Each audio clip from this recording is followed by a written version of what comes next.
Doesn't matter. What are you doing? What is going on? What is happening? Are we not supposed to? Guys. And you have the shirt on too. I also have the shirt on. Oh my I saw God. Oasis. Okay, go on. I'm so happy for you. Oh my God. Did you cry? You cried, didn't you? I was so dehydrated from walking around Los Angeles that I was physically incapable of crying. It's the most you were Lucy like- answer. You wanted to. Dehydrated. I desperately wanted to. I almost cried during Champagne Supernova. I almost cried during Hello. Just like it's good to be back. Anyway, it was incredible. Biblical. Exceptional. Worth the hype. Worth Really? the wait. How much did you pay for it? How much did you pay for this ticket? I think boy. it was $250, $300. That's like, okay, look, that's a lot of money. Don't get me wrong. Yes. But when I hear like Oasis reunion tour, whatever else, like I kind of imagine that every ticket's going for like $600 or some shit, right? That's the thing. I don't think we had in America. I don't know if we did have the dynamic pricing because it was a fiasco in the UK. Like it was an absolute. It was it would have been, I suppose. Awful. But in America, I don't think it was that tough to get a ticket. Like my friend did it, but 92,000 people sold out. Like 90,000 people completely sold out in the Rose Bowl. The vibes. Oh man, just having like 90-odd thousand people singing along to every single word was incredible. They both sounded so good. Liam's such a weird dude, but he's really funny. So, I saw some videos, the weird antics. Do they still hate each other's guts and they're just like, look, as long as you stay in your trailer and I stay in my trailer, we can each make $20 million this year. Do you know what I mean? Like, or is it like they're patching it up? 20 million? Okay, each. Rookie, I don't know. Like, no, I'm just, rookie numbers. They are making. But I assume that the venues and the producers and all this sort of shit, they just take huge chunks of it, right? So, like, I don't know how much these guys are taking home at the end of the day, right? But it's a lot of money. Don't get me wrong. Moving the big screens and everything is so expensive, and insurance on all that. But like everyone there was like the merch queue was we were in there for 90 minutes. But I got my shirt. So wait, anyway, answer my question. Do they hate each other's guts or are they better? They came out and they were hugging. They didn't have any kind of there's no animosity on stage, and at the end they kind of like hugged and stuff. There's a really infamous video of them around 2009. Is it Slide Away they're singing? It's don't care, all you know is you can take me there. And it's the point when Noel is singing it and Liam is sat on the side of the stage and he's just like growling at him. He is so angry because it's that kind of thing where he realizes that Noel can have all of this and do it by himself. He doesn't like they don't need to be in the band anymore. Right. It is like the Fleetwood Mac Silver Springs video. Got it. Yeah. If you know the vibes of how emotional that performance was. But it was incredible. And they took the piss out of each other. Liam at one point even said, "Thank you so much. We really appreciate you coming out. I know from like how hard it is to follow us as a band and to support us." So I think that was a nice little. I don't think that's true though. I think like the more drama, the better. Like people just get more invested. They're like, "Fuck yeah, this rules, it's true, man." But they also haven't done anything since 2009. So I guess and there's a surprising number of younger people in there too, which I thought was really fun. And also just were they doing TikTok dances to Oasis? Are they actually? I'm asking. Were the kids doing TikTok dances? They were singing and crying. The one thing I would say is that American gig culture is so different to British gig culture. So in the UK, we would be, there'd be so many people singing and yelling. There was a point where we were trying to get into the venue and security was like locking it off and only letting a few people in at a time. In the UK, people would have been, let us in, that kind of thing. Sure. I imagine Australia, very similar, where you just kind of have more of a football kind of crowd, absolutely, for sure. Didn't have that, and I kind of felt a bit weird about it. Because in America, we're very polite and reserved. We would never do anything like that. But even leaving you guys talk the venue, a big game, but when it's time to knock over the system, what are you doing, huh? What are you doing? But it was incredible. It was amazing. I had the best time. I'm glad for you, and I'm jealous. I mean, hey, if this tour was such a success, I do wonder if they would do it again. I mean, hey, you never. I mean, a lot of us never thought this was ever going to happen. So yeah, that's true. Never say never. I just like the concept of, hey, I don't like you, you don't like me. Let's just pull it together and make generational wealth. I hope maybe we all have that opportunity in like 10 years, maybe. Want the FPS reunion tour. Yeah, we all hate each other, but it's like one last time to make $1,000. We'll make sell out the Rose $1,000. Bowl. That's right. We'll make like 0.0006 Bitcoin.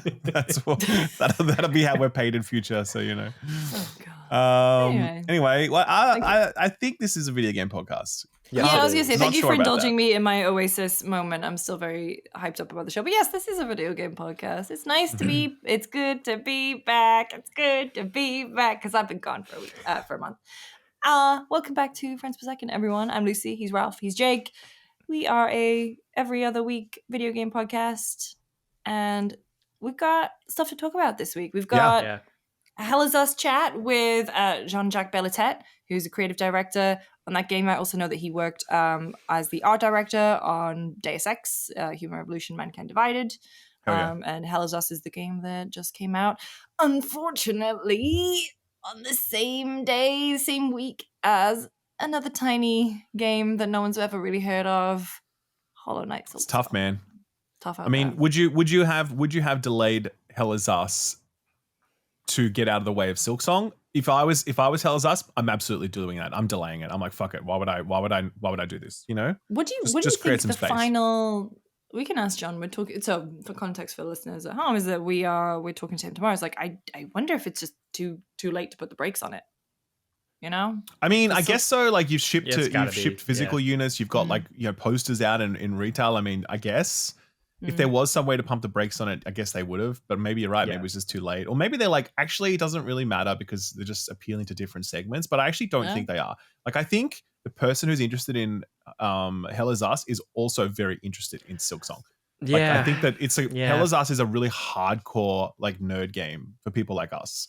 Right? Yeah. It's not just So I think that those people are already definitely picking up Silksong. So I don't know. Be interested to chat to him because that'll be like one of the first questions we ask, I guess. Yeah.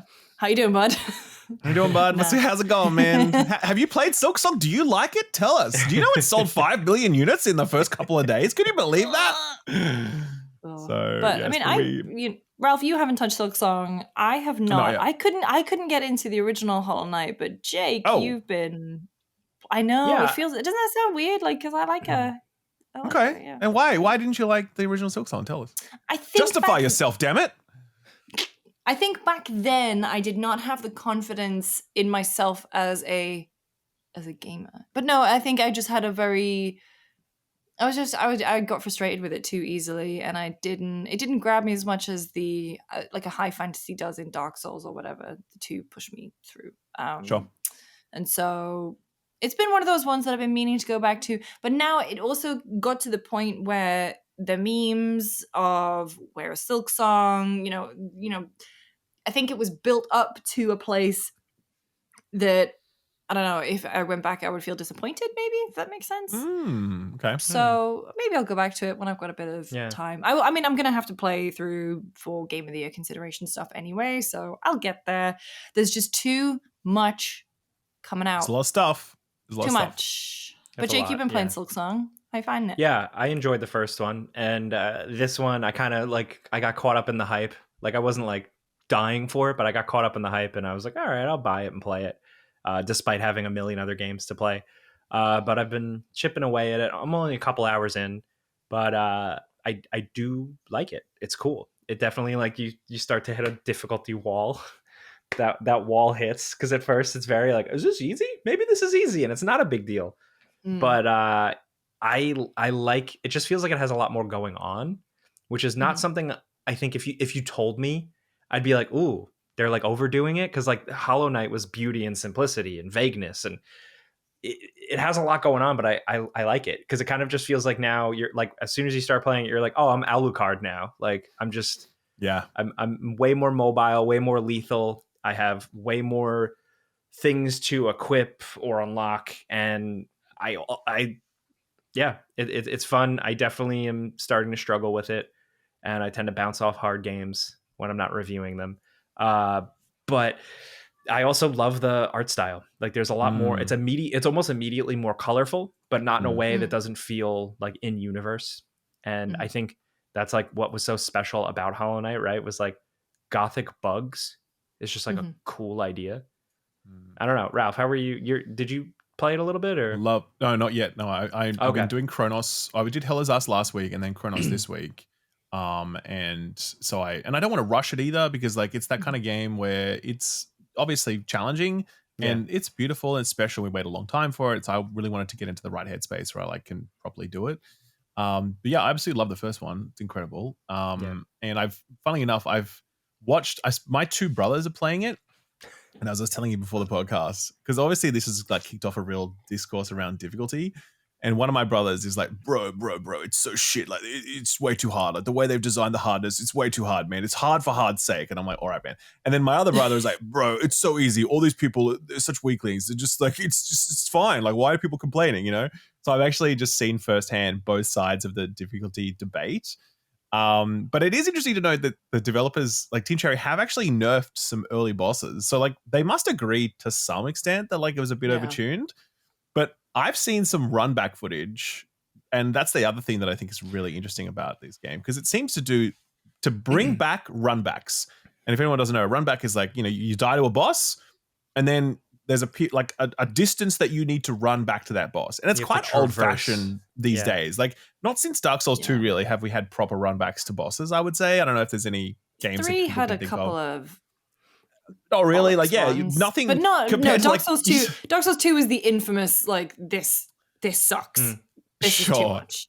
And so they've really video games as a whole I feel have moved on from the run back. And even Elden Ring has Stakes America. Oh, totally. I'm trying to think if there are any. Were there any run backs in Elden Ring? I don't think so. I think all of them had a stake, like a Stake America nearby. So yeah. So I don't know. Like but I spoke to my brother about this, who's finished the game. He finished in like 24 hours or whatever. And he's like, look, there's a couple of run backs that are a bit shit, but they're not that bad. But other than that, it's actually fine. You know, like they're not really that problematic. But the one that I saw was like a pretty lengthy, like 1 minute plus run back with some really tricky platforming that you had to do. Yeah. And the boss was apparently pretty tricky as well. So like you could end up doing that run back like 30 times or whatever if you were dying to that boss over and over. And I'm like, I don't know that we need to bring game, you'll feel it more, you know? Yeah, I don't know that we need to bring run backs back. I don't think they really add to my experience at all. I mean, I guess they're part of a difficulty curve and like the pain or whatever. I can't say for sure because I haven't experienced a run back like that in a long time. Maybe I feel like it adds to the texture of the game, but I don't know, man. I looked at that footage and I'm like, oh, that doesn't look good. That could probably be trimmed down a bit, you know? I did hit one pretty early on, like one of the second or third, like it might have been like a mini boss where I was like, oh, okay, we're gonna be doing this. All right, here it is. And like I already felt that, like, you know, when you get into that loop and your mind starts getting kind of like numb, like you're like. And you're just like, okay, go back. Okay, up, down, left, right, all the way over here. Okay, die. Okay, do that again. Like you just start to go insane. And I did feel that kind of early. I was like, ooh. I do like, it is funny how you say it's like, is it a texturing thing? Does it like add to it? I do think it is. I'm starting to kind of fall into that like older gamer thing. Yeah. Where I'm like, clock's ticking, man. I got other games that are knocking down my door and also my goddamn life. No, I think that's it. Like, and I think there's certain difficulty mechanics where I'm like, okay, that's cool. Like, for example, we'll talk about Cronos later. But Cronos is a pretty punishing game, but it's in all the right ways. Like, it's slow movement is justified, and it's really tight resource economy is justified. And there's all these things that make it arduous. But you know, you're like, okay, cool. That's all part of the game design, and it all feels good and additive. But then I kind of imagine, like, what if I died to a boss in Cronos and then I had to run a full minute back to fight the same boss again?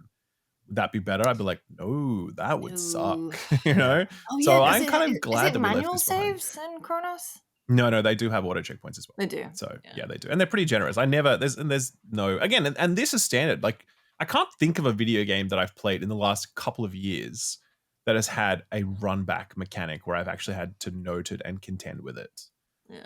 There's gotta be one. That's what I'm saying. There must be one that, like, in the comment be. section below, please let us know if we're like missing something. But I really can't. I really think the video game industry as a whole collectively decided, like, no, these are bad. Let's move on from these. So, yeah, I don't know. But look, I'm just really excited to play it. I've got some bandwidth now that I've got Cronos down, and the new show will be finished by the time this is up. So my plan is to jump on it. But yeah, there's lots of other stuff to play as well. So yeah, busy time. It's been a good conversation though, because I did like a little thing about it in a news video I did, and just like seeing the conversation and seeing the discourse go down, it's actually been like fairly productive. Because people are drilling into like what exactly pisses them off about the game, and it's less of just like when the inevitable Dark Souls difficulty argument always pops up and it's very binary. It's just like, no, you don't be a loser, you suck, just get good at the game. Like it's not that. And I think that says a lot to the strength, I guess, of Hollow Knight and like how it does play and how things can vary. I don't know. It's just been interesting to see play out. I think so much of it is about goodwill as well. And I think it's something that, you know, goodwill exists within the indie space. So it flows so freely and so readily because, you know, your average indie game is not trying to sell a bajillion units. And it doesn't really, your average indie game is not going to break through to the point where it's like massive and there's millions of people playing it. It's kind of just, it's intended for a small group of people. The people who make it are aware of that. They're very aware of their relationship to their community. Goodwill flows very like freely both ways. But, you know, when it comes to AAA games, it's like there is no goodwill because a lot of the time, like these publishers are doing annoying bullshit, right? And that means you don't give them the benefit of the doubt when it comes to these conversations. Or it's like the chase to mass market appeal, where if a mainstream game got that type of feedback, they would immediately be like, strip it out, fix it, cut it down. Where here, I kind of like trust Team Cherry to tweak it to a way that the soul of the game is still maintained, you know? Totally. And I just think that there's something in that for like, and that's the thing, right? I think your average AAA major release from a big publisher, it just doesn't have any goodwill behind it these days, or very, very, very rarely, I would say, right? And you look at Team Cherry, who literally crashed 3 storefronts with this little tiny indie game made by a handful of people. And, you know, like that's pretty crazy. And I don't know. There's something in that. It would be nice if the AAA side of the fence was trying to engender that goodwill more often and more readily, but it just seems like they're not interested in that at all. Like, I don't know. It just... I'll tell you which game had that kind of goodwill. I think when it pertains to spoilers, is that I think the way that everyone sort of signed a contract not to spoil a big thing that happens in Expedition 33 was really cool. 100%. Because people playing it early, obviously, and there's that rush to post things on YouTube. And I've no doubt that people were spoiled by a thumbnail on YouTube. But I did think, just looking at the reaction, scrolling on the social feeds and on Reddit and whatever, it was really cool to see that people were like, no, this is a moment that you should experience. I thought that was awesome. And again, it's like, yes, big publisher backed by Kepler, but smaller team, people valued the story enough to not want to ruin it. I thought that was great. No, that's it. And I think even with Hollow Knight, I've seen very little like boss gameplay or like spoiler gameplay. Like I've seen, you know, I think people have really respected that as well, like keeping a lot of the surprises of Hollow Knight under wraps, again, because of the respect for the game and respect for the team. And like that's so special that they have that, you know. Again, it's so rare. Again, more common on smaller games for smaller audiences, but a big game like this, big in inverted commas in terms of level of interest and millions of people playing it, for it to still retain that level of like intimacy, like you feel connected to the team, you're really rooting for them. You kind of like, no, please charge me more money. You're not charging me enough money, Team Cherry, you know? And I think it's even the same with like, you know, No Man's Sky. It's just, you know, and highest player count since 2016 or something? Yeah. I mean, like, they're just like really put in the work to build that relationship. And now there's so much goodwill there and there's so much excitement whenever they do an update. And, you know, like people log back in for it because they really trust the quality of it. Like it's an incredible way to build a game. And I don't know, like obviously there's probably lots of AAA developers watching us right now being like, yeah, we would love to do that too, man. But it's not possible because of fucking shareholders and the bosses and whatever else. And it's like, well, yeah, unfortunately, that is the difference. That is like the corrupting force that stops that from happening a lot of the time.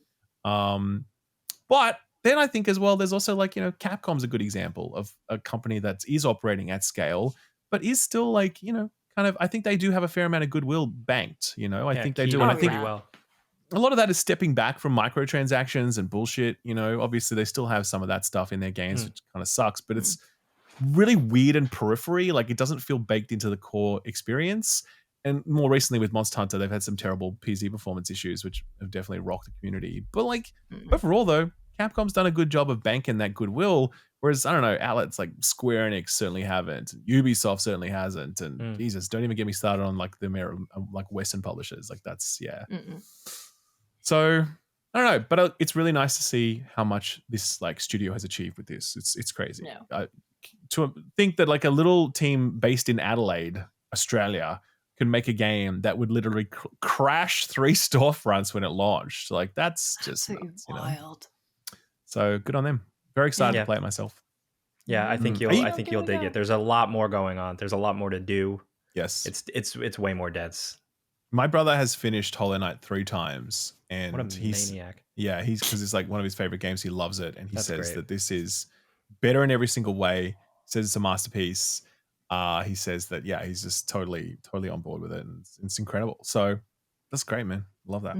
Yeah, good. Yeah. Well, congratulations to Australia. Congrats, Australia! Another win. That's right. You've done it again.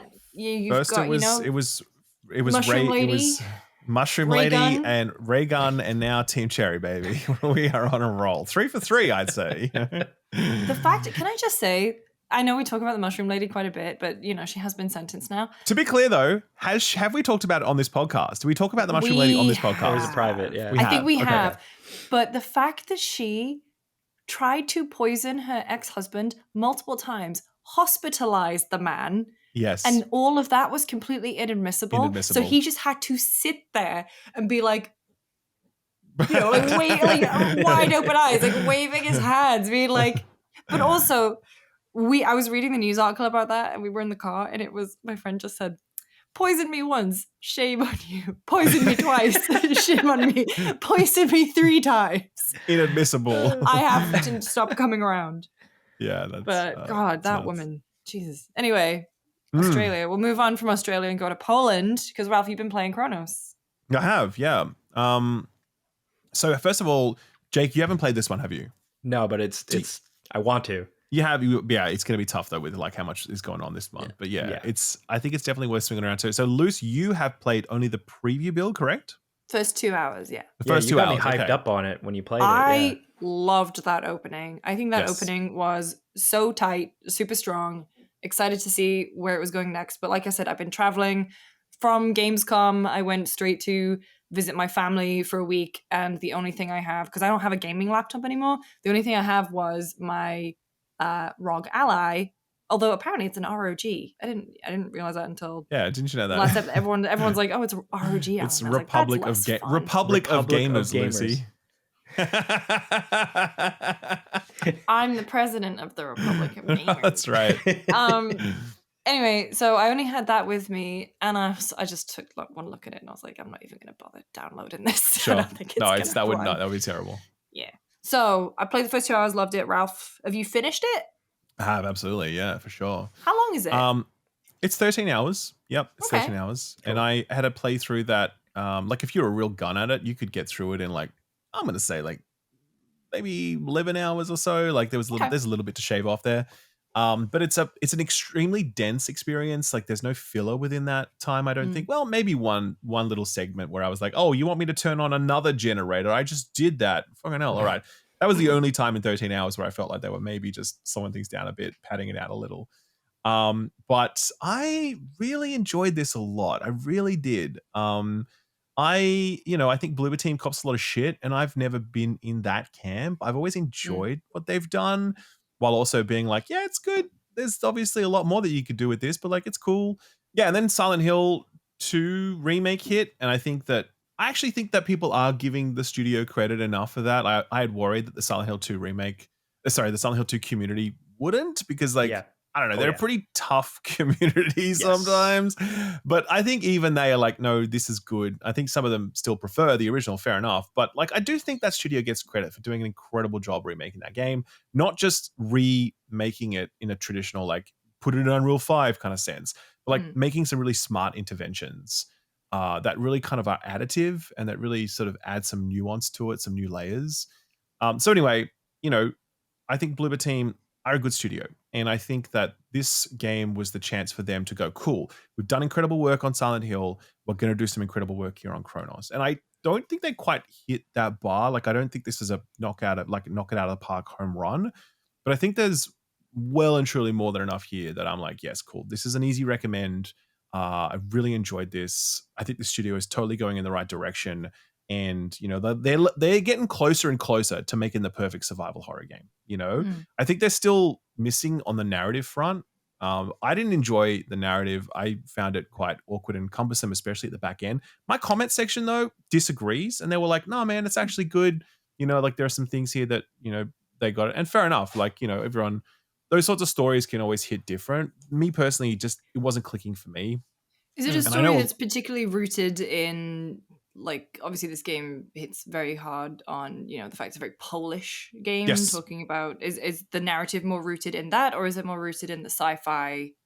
It's sort of, I would say it's more, okay, so it starts out a story about a time-hopping person who has to go back in time at various points to find out the origins of this plague that wiped out humanity. And it's really kind of cool as a premise. And you literally like have this kind of hook thing that you use to tear rifts in time that you can step into them, and then it transports you back to the same location, but like X number of years earlier and all that sort of stuff. Really nice hook, really cool premise, and it's really breadcrumbed quite well early on. But it kind of just, I found that it really didn't go many places with that story. And then it takes a big left turn at the back end of the game, which I won't spoil. And it becomes much more intimate and focused on a cast of characters that I don't think quite work. But again, a lot of people thought that, or some people in my comment section felt like it did work. And fair enough. You know, I guess that's how you can, everyone takes different things from different stories, right?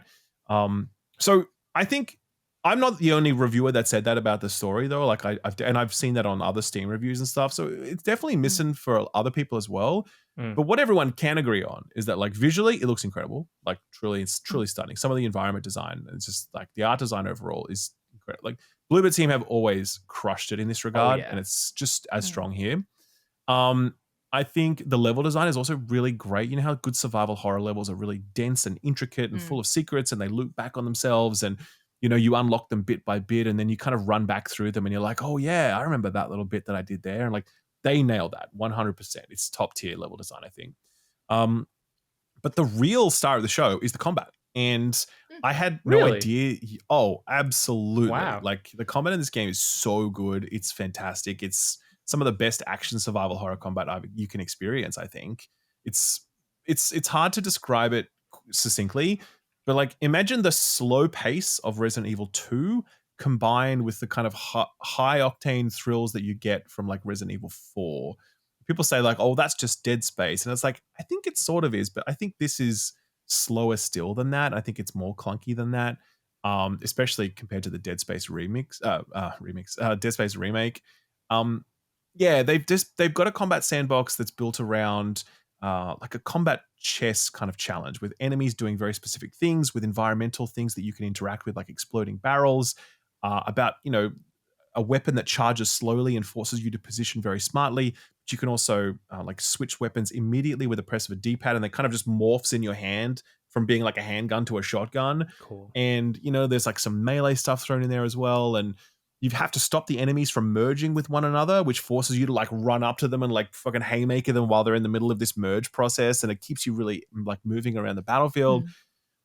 When I started this game, I was like, this is too hard, man. Something's gone wrong here. Like, have I selected the wrong difficulty or some shit? But it was just because I was bad. And as you move through the game, you obviously get stronger, but you actually just get much better game sense and game skill. And then by the end, you are so potent, even though like, and just from your game knowledge, you know what I mean? And so the fact that they're able to build that combat sandbox that is so mastery based in a survival horror game is a big deal, I think. It's very interesting. Like, again, a lot of survival horror is about the tension of combat rather than the skill of combat. But I think they've really built quite a skill-based, rewarding, satisfying combat framework here that doesn't feel like an action game per se. It feels like action survival horror. And I think that, you know, Bloober Team games get like accused of not being very innovative or whatever. I really think the combat here is quite innovative, and I'd never experienced anything quite like this. And I think it's awesome. Like, I loved it. That was what I was like most excited about as I moved through my playthrough. New combat encounters and the remixing of all of the enemies and all that shit. I loved it a lot. So is that is the challenge conversation, the difficulty conversation from that combat complexity, or are they doing stuff with the survival horror resource stuff too? The resource stuff is another thing that adds to that equation. And it's another reason why it feels like Resident Evil 2, that kind of tense, because resources are incredibly scarce. So you don't have enough ammo to get through most encounters unless you are doing things like using your melee and also exploding the barrels to like knock out enemies. You just don't have enough resources. And that forces you to play so carefully and so smartly, and also just hit all your shots, because you actually have to charge up your weapon if you want to like get the maximum amount of value out of each bullet.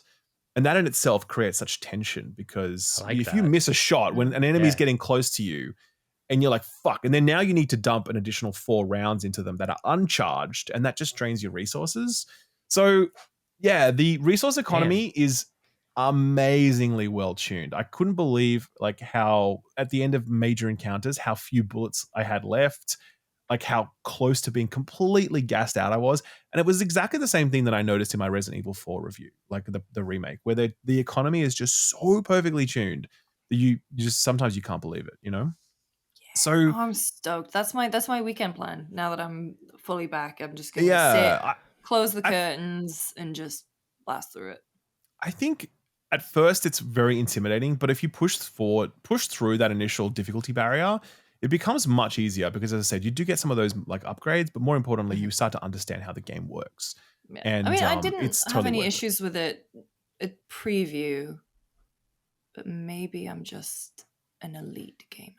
It's very possible, Lucy. We've said this about you many times. At this point, yeah. No, I think it's one of those games where it's like, if you come to it, if you see it for what it is and you come to it on that level, not expecting that there will be numerous ammo drops or numerous XYZ, like if you come to it with a scarcity mindset, I think that for me, again, gave me that confidence to approach things. And yeah, just being so careful with, I can only have one blast of my flamethrower thing. I'm going to kite them around this thing, and then I'm going to get them all together, and then I'm going to do it. You know, like, I really liked that it made me feel I was layering maneuvers on maneuvers to get through everything. I love that. Great. Yeah, no, that's it. When you have that full command of all of your capabilities, yeah, it feels incredibly satisfying to just use them all. And because you can be like shooting a distant target with charged headshots like across the room to stop them from merging, because a headshot will interrupt a merge. And at the same time, like a bruiser is rushing you, and then you like hit the D-pad, and immediately you've got your shotgun in your hand, you start charging it, and then and the blast goes off at the very split second before they're about to like hit you with their swing. And then you're low on health and you have to go back, and then you can like craft a health kit on the fly with your chemicals that you've collected. So you're like crafting this thing on the fly, and then you fucking stim yourself, and then you turn around and whip out your pistol again and shoot another barrel across the room.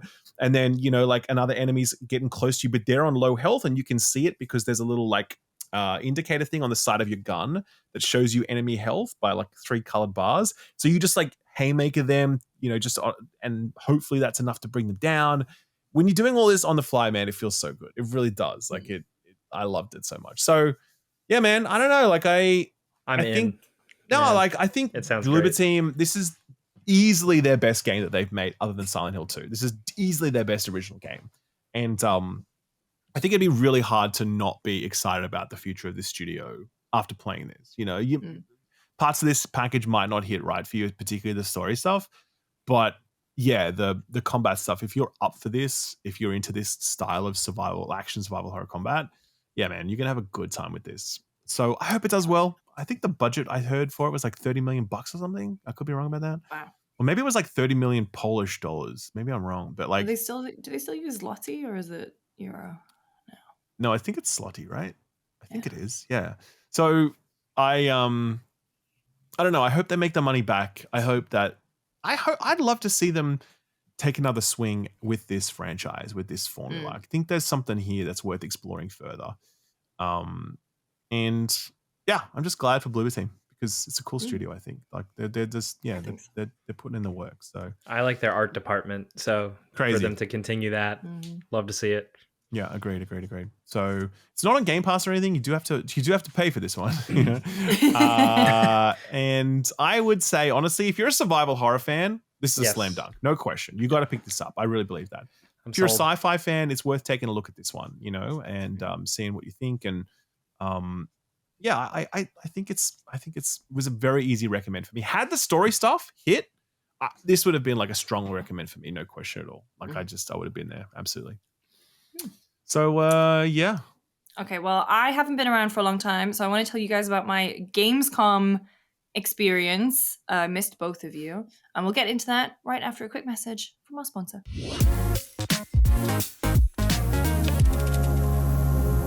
This episode is brought to you by Raycon, longtime supporter of the show, so we appreciate them. Thank you very much. Also, longtime provider of good quality, you know, very affordable earbuds, different varieties. They've recently launched actually an open earbud style. It's really good for exercise that I've been using like basically every day since I got it a little while ago. It's fantastic. But another one they released just before that was their Everyday Earbuds Classic, because they had an original design that everyone really liked because it's very comfortable. It sits in your ear beautifully, whatever else. And now they've got that, they have that same design, but they've updated all of its feature sets. So it has a bunch of new stuff in it that it didn't have before. Like what, Lucy? Active noise cancellation, multi-point connectivity, and a bunch of new colors. So you've also got things like the 32 hours of battery life, the quick charge that gets you 90 minutes of charge in just 10 minutes. Gets you 90 minutes of playback in just 10 minutes of charging. And of course, you got awareness mode. So if you are out and about, I don't have a dog, but if I was walking around the street and maybe I had a dog, I could be aware of my surroundings. For sure. Yeah. I just don't go outside. Yep. It's really just, for me, it's form factor. Oh, totally. They're back to like that capsule style case. I love that charging carrying case. And then the earbuds are great. They come with like different little gel tips to get the right fit. And when they're in your ear, they don't fall out, which you can't say about every earbud, especially if you're like me and you got weird ears. Yeah, no, that honestly is it. Like they had the capsule for it is really small, so it fits in your pocket or bag really easily.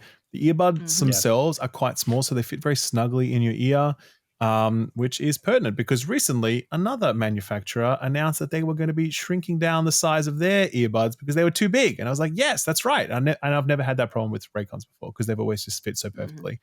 So yeah, they're a really great product, but I think obviously at a really affordable price. That's what Raycon is most known for.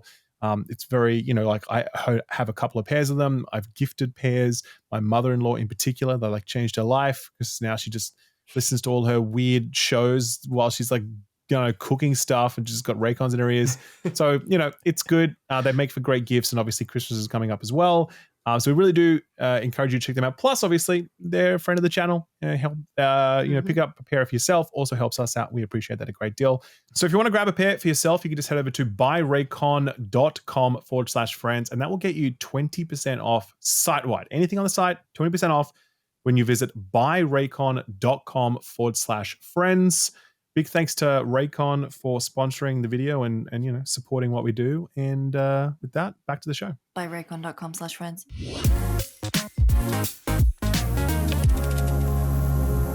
I didn't get to talk about Gamescom with you two. I know, right? So I got to play a bunch of stuff over there. In particular, I think my game of the show was Silent Hill F. Hell yes. First of all, you guys have done Gamescom. Yep. Mm-hmm. How would you feel if a publisher was like, hey, we have a 4-hour-long appointment? Oh, dude, I got that invitation actually. And they're like, yeah. And I'm like, I don't know, man. Like, okay, first of all, I would love to play Silent Hill F for 4 hours. Absolutely. Yeah. Dude, 100%. But when I'm at a show and I've got lots of other appointments that I need to do, and I'm like fully booked. I'm like, that's tough. Yeah. I don't know about that. That feels like that preview should have been at home. Like, send that out to previewers. Do you know what I mean?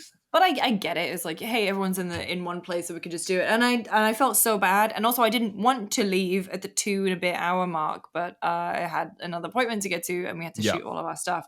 But yeah, I really dug my time with Silent Hill F, and I have not played a Silent Hill game before, which I know. What? I have downloaded Silent Hill 2 remake. I know. Wow. Okay. Jake just was like, no Silent Hill games in your entire life.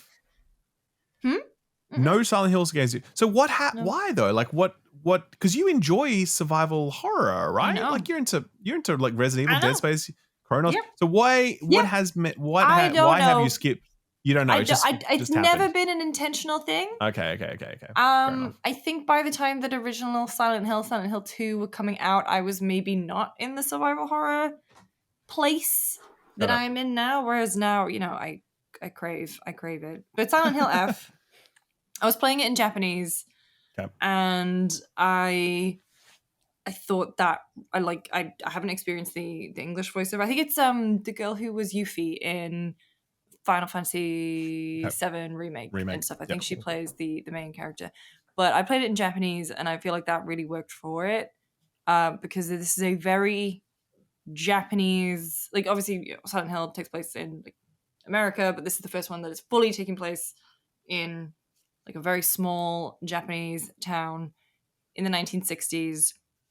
I didn't even realize that Konami and is it Neobards is the studio.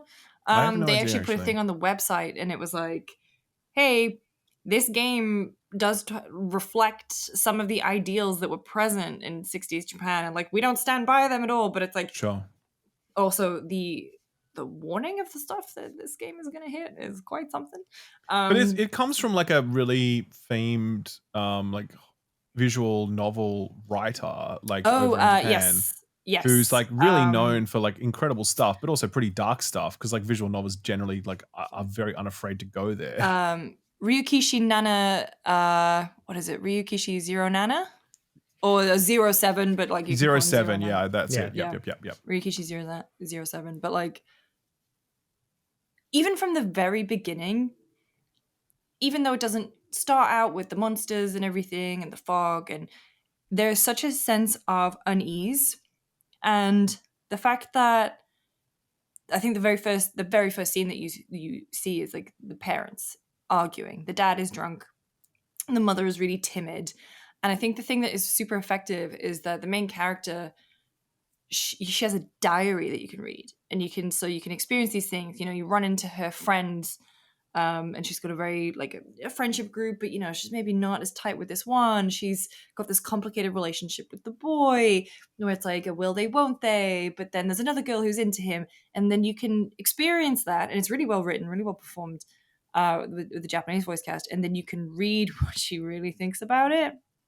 And I'm nosy as hell, so I love that. But it was just a very effective thing, and it's also not afraid to delve into how shit it is to be a teenage girl. I would not go back to that time at all. Like being a teenage girl, I can't speak for what it's like to be a teenage boy. I assume a lot of the similar anxieties. It was awesome. It was so cool. It was sick. Being a teenage boy rocks. But no, being a teenage girl is just full of hormones, anxiety, stress, like figuring out who you are as a person, figuring out your friendship groups, and then, just like things like your period starting and sex and all of this is just a terrible cauldron of awkwardness and painful shit to wade through, right? Yeah. And so I think the game does a really good job by, taking me back to that time with how the character is portrayed. And then I think, just the way that you kind of go out into the town, the way that Japanese culture is in there. So the way that, the charms, what are they called? Oh, I'm going to Google it.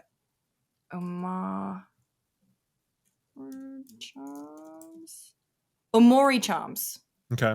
So it's like It's a charm that if you, it changes your stats but it's like, it's in Japanese culture, it's a good luck charm, right? And so, yes, that thematically makes sense to be the thing that you attach to yourself. Good luck, it gives you an extra stat. But, it's just really cool. Some of the puzzles at the very beginning, too, I felt like a genius, which is my favorite kind of puzzle, the empowering one. If it impressed you, that's good, yeah. Okay. There is one thing that happened.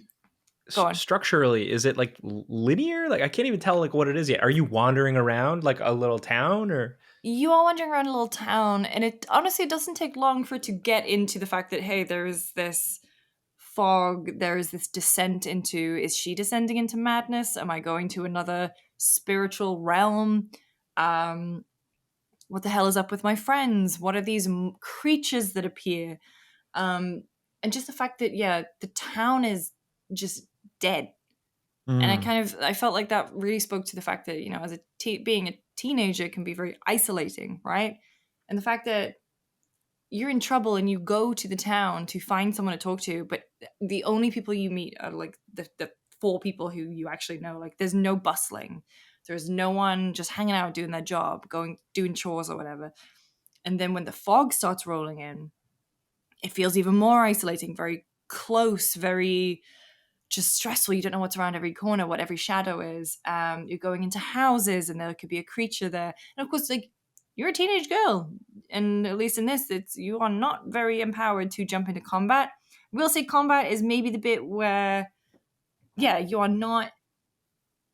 It wasn't my favorite part about it, but it's also funny that like the recommended difficulty is the story difficulty, because the story is the thing that they are really pushing, and I'm really interested to see just how they go. There was an interview, I think it was with Games Radar, where the producer and the director were just saying, hey, look, try it on story. And actually in the demo that we did, they were like, do it on story. So I was super impressed with it. There was one puzzle where you go to a field and there are a lot of scarecrows. I imagine that will be something that people might get hung up on because it's quite an annoying puzzle. Okay. But once you figure it out, you're like, oh, okay, yeah, shit. All right, I was doing this the whole wrong way. But I was. How's the music? Creepy as fuck.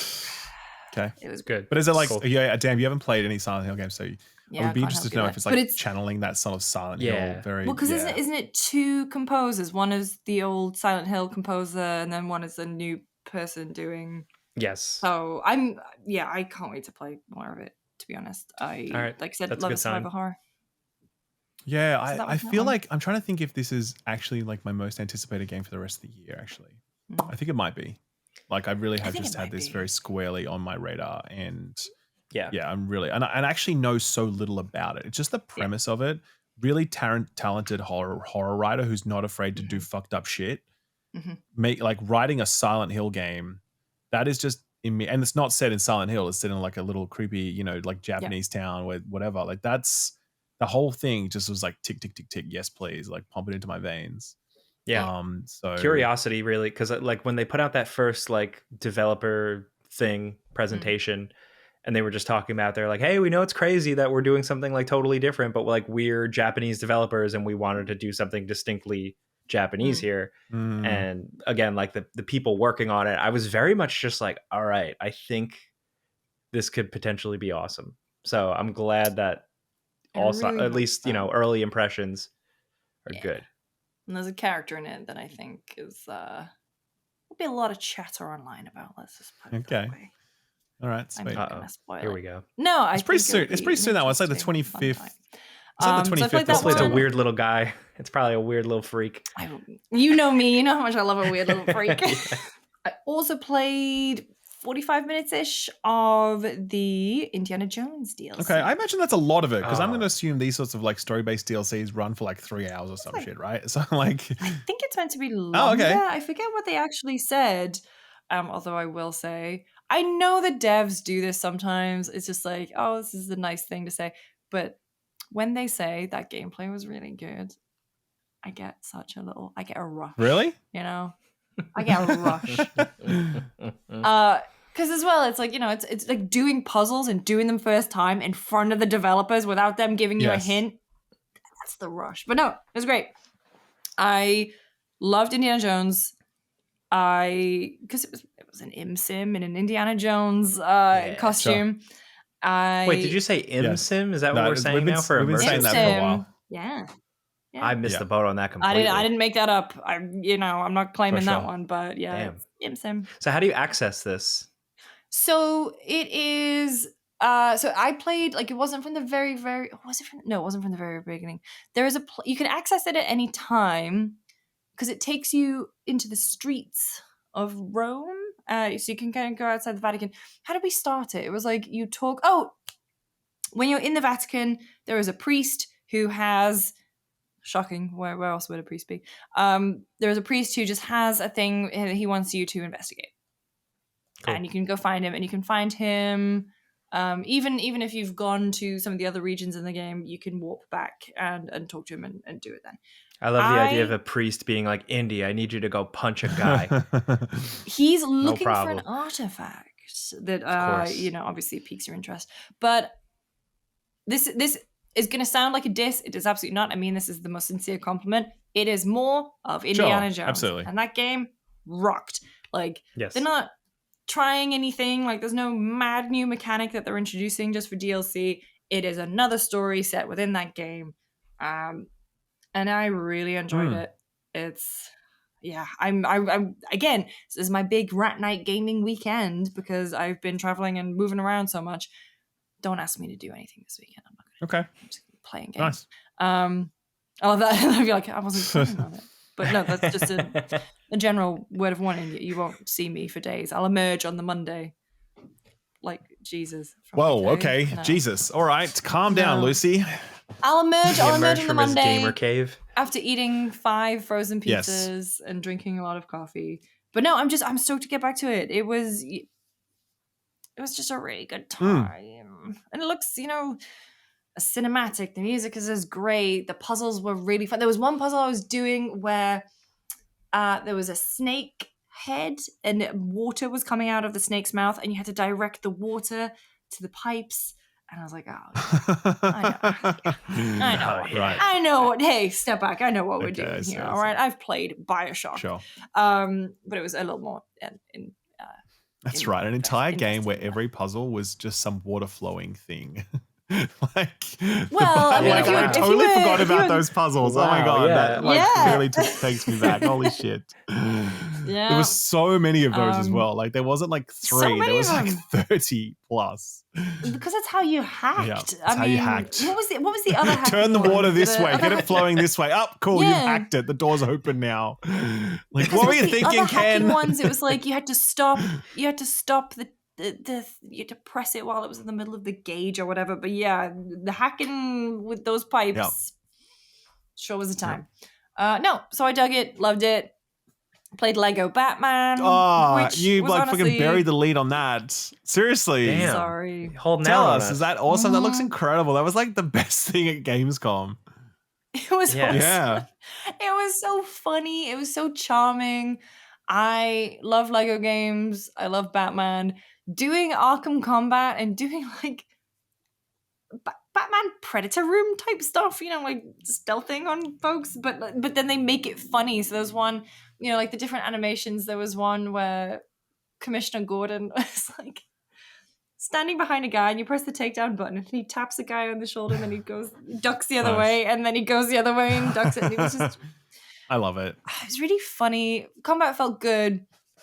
And it was full of the open world, Riddler puzzles, the Riddler trophy stuff. Yeah. It's Rocksteady didn't make a sequel to Arkham Knight, but so TT Games had to. So TT did. The one thing that I think I struggled with is that I kept double tapping X on a PlayStation controller to shoot off at the end, like you do when you have to grapple him and you go towards it. And I think there was a different button for it because I kept kind of biffing it. And so for me, I didn't nail the flying part of it, but everything else just felt nice. Great. And it was very funny. There was an action set piece in there too when you were chasing, was it Red Hood 1 or something, in through this chemical factory and you are kind of gliding and running through things, everything's exploding. And bearing in mind, I was really into Lego games when it was, Lord of the Rings, the first Avengers one, that kind of stuff, where you'd have some action set pieces, but nothing that felt quite as big as this one. And I had a great time. Very excited for that one. And I played Vampire the Masquerade Bloodlines. Yeah. Cool. All right. Tell us. You're the perfect there's person. There's no way this ends up good after all the drama. That's my prediction with this, okay? Am I wrong so far? What do you think? So, played the opening hour. I think that first... So you wake up, you are a vampire, an elder called Fire. And you wake up in Seattle... You've been asleep for a long time, and then you find there's a guy in your brain. Okay. And you are basically, and he are piecing together the story of how he ended up there, why you're in Seattle, and perhaps what the other vampires have to do with it. I don't think that opening section, like the very, very beginning opening section, sets the game off on a good foot, because you wake up in this hotel. And it felt quite a drawn-out tutorial. Except as I was playing, I was noticing that it was introducing gameplay mechanics that it wasn't tutorializing. Okay. And so it would let you do things but not tutorialize it. And then it would come up later. There was one in particular, I think it was about like using certain abilities, and there was a certain resource that I needed, but it never told me that anywhere. And like, I'm a gamer. I picked up that I would need to, take blood from someone to power up my vampiric abilities. I'm paraphrasing, this was a few weeks ago, but there was something like that. And I was like, this is baffling. And I was like looking through all of this stuff, and it was just like hadn't popped up, and I thought that was a bit weird. And it felt like maybe that intro had been cobbled together a little bit. Even the way that I was walking through, and it's teaching you how to jump, how to glide, how to take out, was it there was like a type of enemy, and I just had zero context for who this enemy was. It was an enemy just like staking out the hotel, but it doesn't tell you why they're doing that, or that they seem to be this well-known faction, and maybe they're well-known within Masquerade lore. Like, this is my first time that I've kind of touched that franchise. And so for me, it was a bit, as an onboarding experience, wasn't great. Also, as you're going through the hotel, I must have seen the same damn picture of a woman in every single hotel room. Okay. There is one asset of a painting of a woman, and they just used it so many times. I was like, folks, guys, let's dial that one back in. So I know you played, it's a lot of it was like early game tutorial stuff, but my like burning question is like, did it feel like an RPG? Yeah. So that's the thing. As when I got out of the hotel, you end up in this safe house, and then the stuff with abilities kicks in, the Masquerade kicks in. So the Masquerade is basically vampires have to hide their vampiric abilities. They cannot be seen running on walls or seen killing humans or using their superhuman strength, because then all the humans will come for them, and it basically, hey, one person's going to ruin it for everyone. And so the Masquerade is you maintaining like the secret of this order. And there are vampires who, if you break the Masquerade, will quickly descend on you and kill you.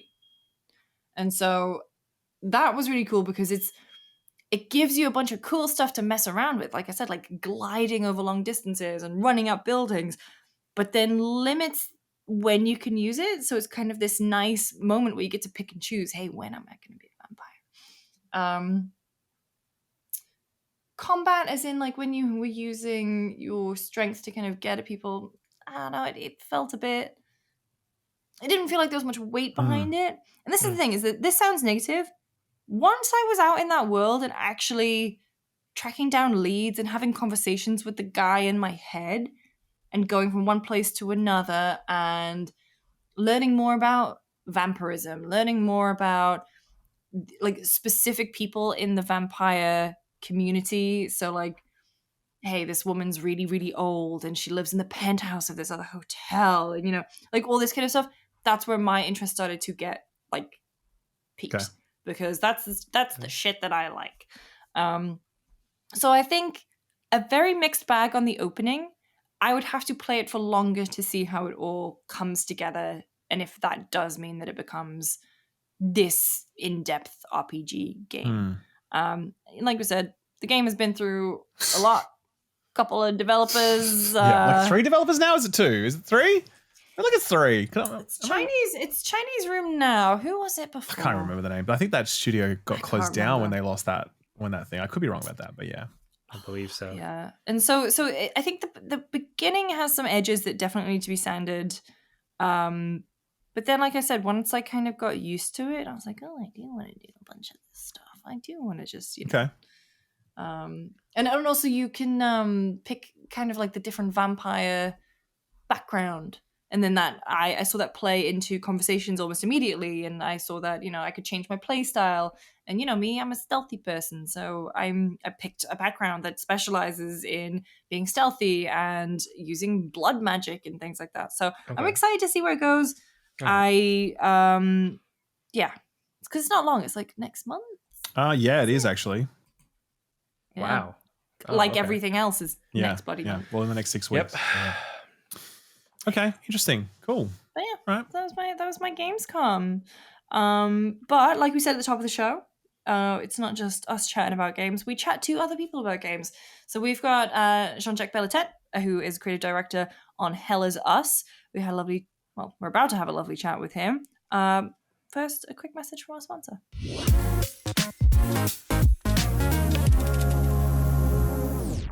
All right. Hey, hey guys, you're not going to believe this. This episode is sponsored by Factor.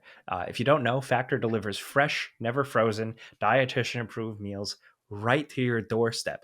They have all different types of varieties. You can pick all different types of meals depending on your diet: keto, vegetarian, if you need more protein, calorie smart, all types of stuff. Do you want to? Can I was going to say, Jake, what do you have there? Because there are 65 weekly meals. Yes. To lot to kind of go between. So what do you got there? This is for tomorrow for lunch. Potato leek mash and grilled chicken. Ooh. So a lot of good, delicious stuff. But the big thing is that it's easy, especially if you're busy, you're working, you're busy with the kids. I don't know, like whatever your life. I don't know what your life is, whatever you got going on. But 2 minutes in the microwave roughly, and you're good to go. Plus, they have all this other stuff too. Like you can get juices and smoothies and add-ons. So there's just like a ton of options, and they make it so easy. You don't spend time grocery store shopping, meal prepping, anything like that. More time focusing on just eating, getting it done. It tastes good, and then getting back to what you're doing. Yeah. As someone who travels around a lot, and it's difficult to plan meals around, and I'm by myself. It's difficult to plan a meal that's just for me without having a bunch of leftovers and I'm eating the same thing multiple times. It is great to have a product like Factor that just turns up on my door, and I know it's going to be healthy and delicious every single time. So if that sounds good to you, you can eat smart at factormeals.com/FPS50off and use code FPS50off to get 50% off your first box plus free breakfast for a whole year. That's code. New. That's awesome. That is new and that is awesome, because breakfast is the one meal of the day that it is a mystery as to what I will pull out of my fridge. And you gotta work on that, yeah. I never eat consistently my breakfast. So use code FPS50off at factormeals.com for 50% off your first box plus free breakfast for 1 year. Get delicious ready-to-eat meals delivered with Factor. And that offer is only valid for new Factor customers with the code and qualifying auto-renewing subscription purchase. Thank you to Factormeals.com/FPS50off. Thanks, guys. Love you. Yummy.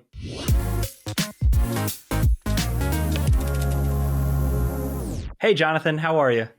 I'm good. Tired, but good. Happy. It was an emotional release, to say the least. It's a huge game for me. It's a huge game for the studio, the team. So I mean, can't complain, but I'm tired. What is it like now? Like you're like 2 weeks post launch roughly, right? So is it how does it go? Is everybody on vacation, or is everybody still heads down working?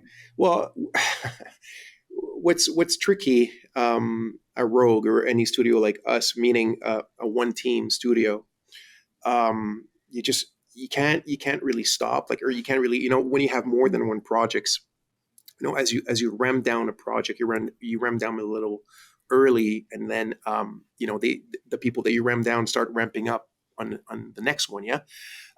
When you're just a one team studio, there's no such thing, and also we can't really afford just having people not doing anything, like gigantic studios like Ubisoft. They literally have like the employees call it the cemetery, but or the shelves, but it's like it's where people that are waiting for their next project end up, and they can afford just having people come in every day and not do much and just wait for their next assignment.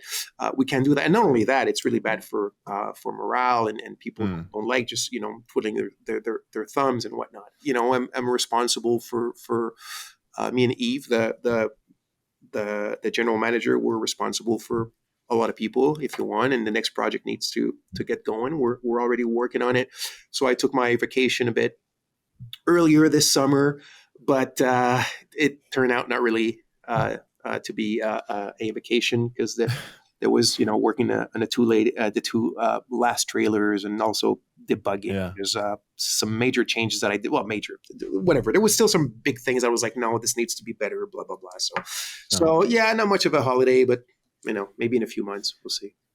So, I mean, coming back to your studio, I think it's fair to say that most people hadn't heard of you guys before this, but now you're definitely on the map. So, like, tell us when this studio formed, like, who formed it, like, what have you worked on before this? Like, what's the deal with this? Because it kind of just feels like a sort of bolt of lightning. So Rogue Factor as a whole, like, has been going for, I think, since about 2013, if I'm not mistaken. So the general manager, Yves Bordelot, who's a really good friend of mine, right? Not just not like an industry friend or somebody that I know through the industry. We've been friends for quite a long time. And they were, a small studio. When I arrived in 2019, they were about 20, 25 people.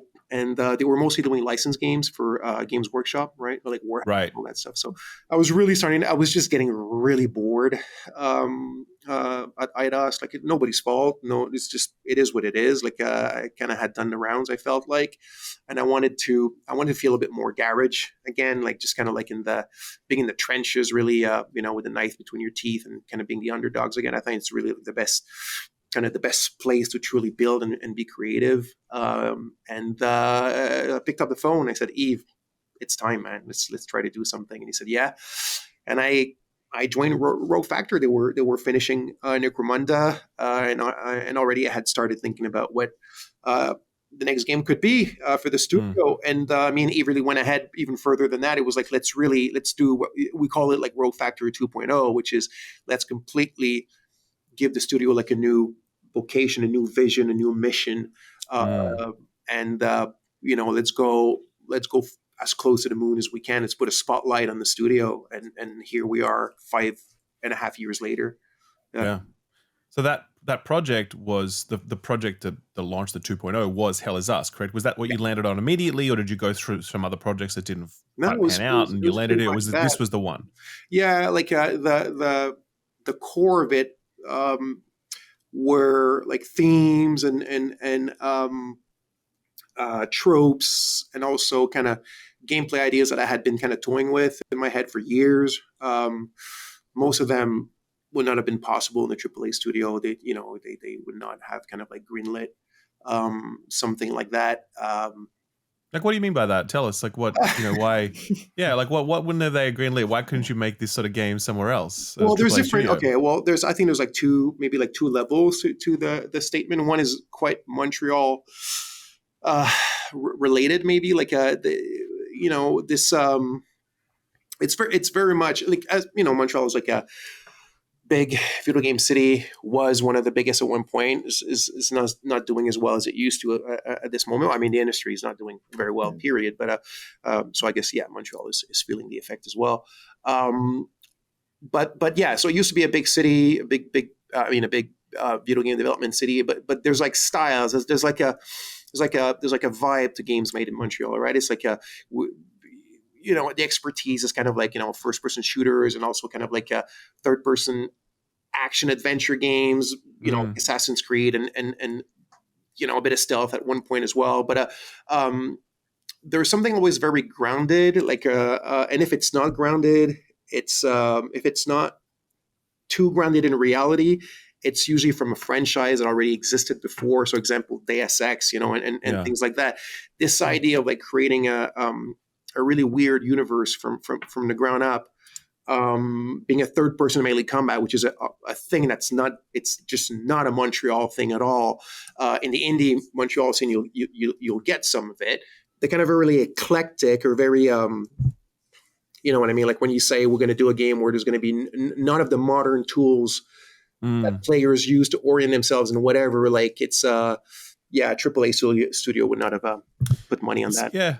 It's so interesting because, I mean, it's certainly the same commentary that came out of, Sandfall with about Expedition 33. And they're like, we could have made this sort of game maybe if we'd stayed at the studio for 25 years and built up our profile where we could pitch something like this and what have you. But it just takes a long time to build that profile and get that standing and do that thing. And, it sounds like you just wanted to be able to strike out on your own and just make it happen right now. I think it's more, even profile is not enough in studios like the big AAA studios. I mean, it helps, but it has to be something that the studio wants to, has to be like 100% sure almost that, the return on an investment will be there with a huge amount of money that they pour into it. And I think even with standing approaching Ubisoft, because I think a lot of them from the Expedition 33 game, where Ubisoft and approaching them with a turn based kind of old school JRPG approach at standing, even with the biggest standing. I mean, Ubisoft would have said, no. So what was the ground floor idea, the first kernel for Hell Is Us? Was it the gameplay concepts and no hand holding, or was it the story you wanted to tell? Like, how does that formulate? It was a mix of things.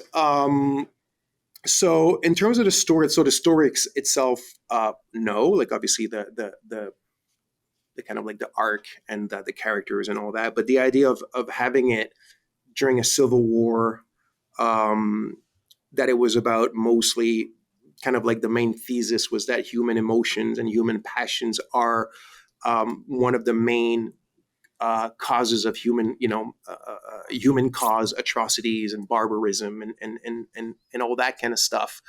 Obviously it's not the only cause, right? I mean, but I think when you make a work like that, you need to kind of like decide on at least one kind of main thesis and run away with it, right? It's obviously not the only cause of absolute atrocities, but it's definitely part of it, and we chose that one. But anyway, so these are things that had always fascinated me, and also this idea that, like the real foundation of exploring and discovering on your own is something that we were slowly losing more and more. I found in RPGs or adventure games and stuff like that, where it was quite kind of common before. It kind of came with the genre, but it's like video game design was really perfected, like in the 2000s and 2010s, and it became like a science, if you want, not a science, but you know what I mean. Like it became like something that we really nailed it down. But what happened with that is that you get to this level where everything works really, really well. Everything is super smooth, and then the industry gets bigger and bigger, and you want to reach more and more players. And at first, all these philosophies are fine, and Montreal was a big city for these types of approaches as well. And but then the years pass, the games come and go, consoles, whatever. Then you realize that we've just generated this ginormous kind of like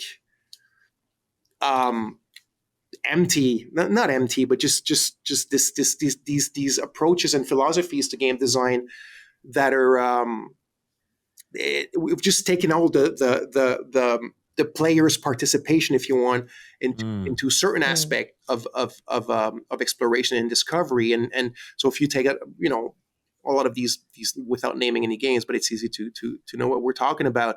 It became like you had your maps and your mini map, and then you had your markers, your objective markers, your quest journals, and quest journals start having like grocery lists, and Then you had your compass. That's basically just like a, like it's not a compass. It's like a magical detector of everything, every point of interest around you. Yeah. And then what you realize when you discover something, you haven't discovered it. You were kind of flying by wire. Like, it's not your discovery. It's not your exploration. The game says the theme is exploration, but what you're actually doing isn't. And I really wanted to figure out a way to bring that back, and some games still had it, a lot of indie games or things like that. But in terms of maybe like a AA++ or a semi-big game was a really rare thing to see now, and I wanted to find a way to make it happen, really. I suppose in that regard, so if modern AAA have become so hand-holdy, like the player at never point has any question what they're supposed to be doing, whereas Hell Is Us in games like that, where it's, a bit more open-ended, the feeling of discovery, how do you balance that to make sure that people don't just drop off? Because we, I guess, as players have been conditioned to always know where to go. Yeah. So what challenges does that present you? No, that was like the main thing. That was like so we had, I had like two main concerns at the beginning, which was, are we going to be able to pull off a third person, melee combat system? This was probably my biggest worry, even. Because like I said, like I had never done it. Most people on the team had never done it. We just had to learn and build it from scratch. And then the other thing was that, right? If we make a world where you orient yourself just like in real life, because that was kind of like our proof of concept in a way, which is like real life has 3D, right? If you know what I mean.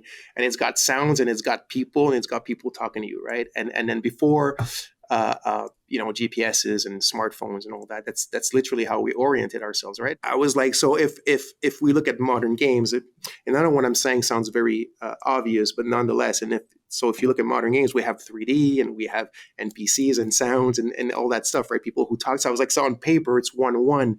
If we were able to orient, or still are able to orient ourselves like that in real life, there's no reason why modern video games could not function that way. It was just, we prototyped very early on, did a whole bunch of little scenarios and little, levels with little missions to do, and how the goals were communicated to the player, and tested it very early. It worked really well, scored very well, and we had to learn as well how to do that type of level design, that type of level art as well. The NPCs are quite succinct in what they tell you, right? Because like in games where you have all the objective markers, like it doesn't matter. The NPC can talk to you for 5 hours because it doesn't matter. You don't listen to him, because once he's done, you're going to get the objective and in what direction to go. Where in Hell Is Us, what they tell you is literally what the next thing you have to do is in there somewhere. So I wanted to make sure that they don't talk too much as well. And we just needed to test all these things and balance them and see how people reacted to them. And do you think you were successful in terms of the response that you've been getting from players and the reviews and general sentiment? Like, do you think you were successful in that goal, or do you look at it and think, we got close, but we still missed the mark a little bit? Like, where do you land on that personally? I think we're successful, honestly, because I mean, we knew from the get-go that we were tracing a line in the sand.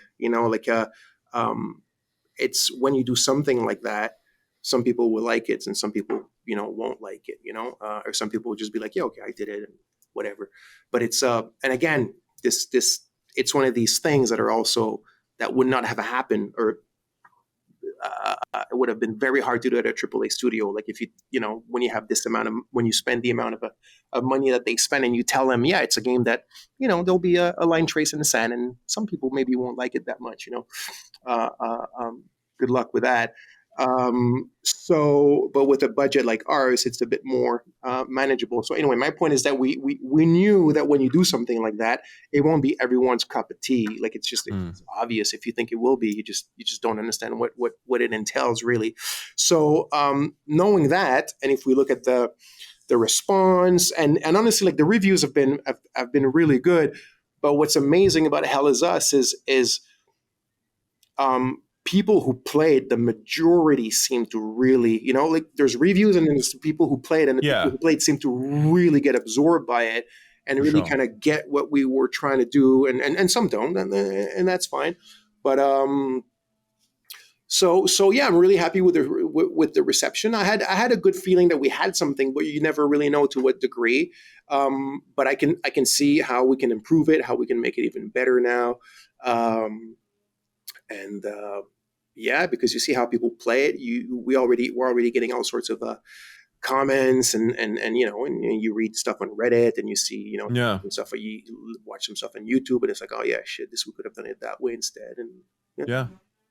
And like it feels very premium. What I mean by that is like, this is obviously, how many people in your team made this game? How many people? So at peak 55. Okay, 55 people. Yeah, and no outsourcing. No outsourcing at all. No, nothing. Okay, so everything was done here. I mean, except obviously the voice acting. Yeah.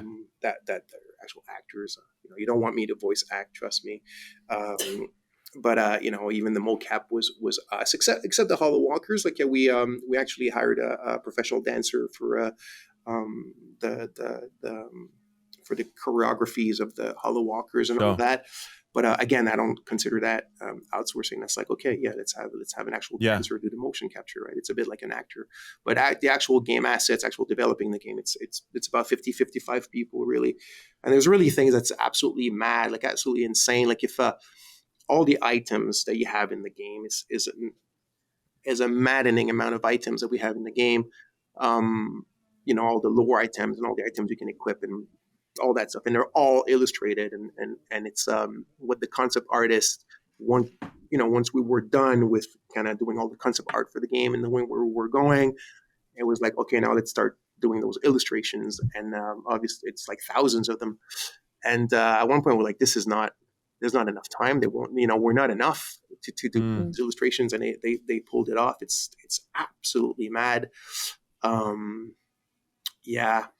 I mean, I think, the overall presentation of it really struck me, because I guess what I'm sort of asking as well is kind of like, it feels like there's a bit of a step change happening in this generation with regards to what small teams can produce with technology, right? Again, Expedition 33 was the perfect example of that. Very small team. There's a zeitgeist really that's been created. You think so?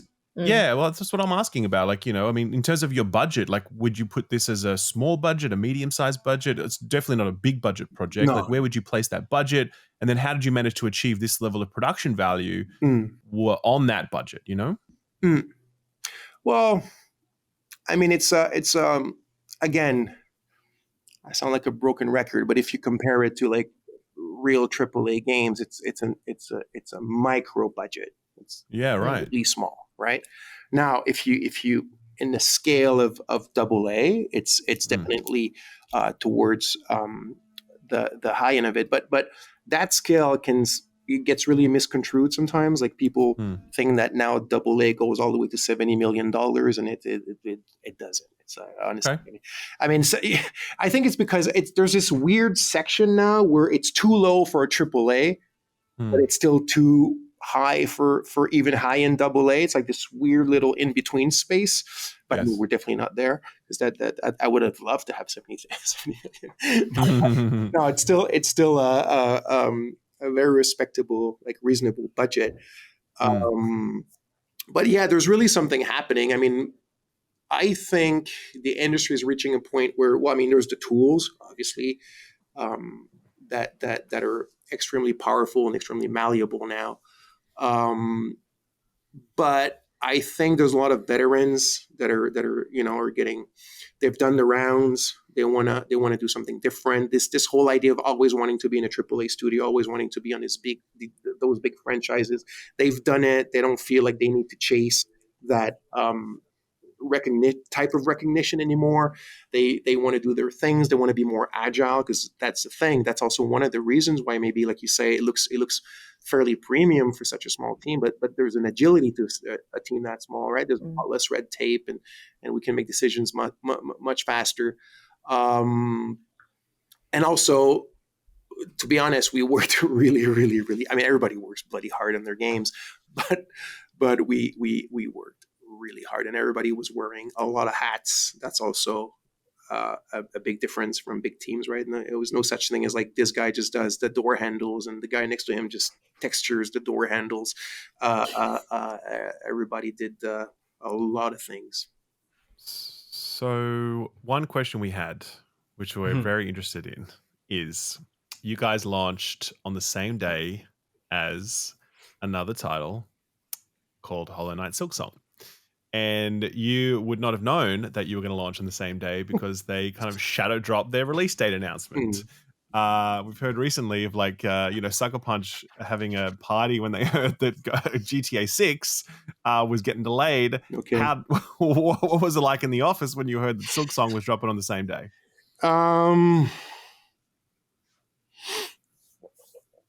Yeah, so we all jumped on our phones really quickly with our publisher and all sorts of things like that. I mean, they're allowed to do what they did. I mean, there's no laws or rules against that. But yeah, I don't want to get into. I don't want to say, oh, they caused this to us or somebody else. Like I don't really care about that, and I don't want to get into that type of debate. But I do. It's hard for me to not like say like when you know you're that big. I think a shadow drop is a bit like, wow.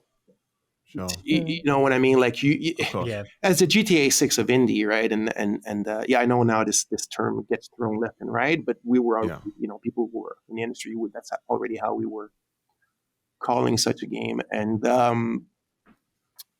to shadow drop something like this is a little a little callous.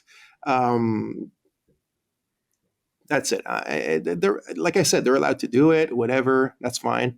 But yeah, and we decided to keep the date, and I'm happy that we did. And also, we're still much bigger than some of the smaller ones who would have gotten a lot more affected and who decided to change their dates. Like changing the date of Hell Is Us is still,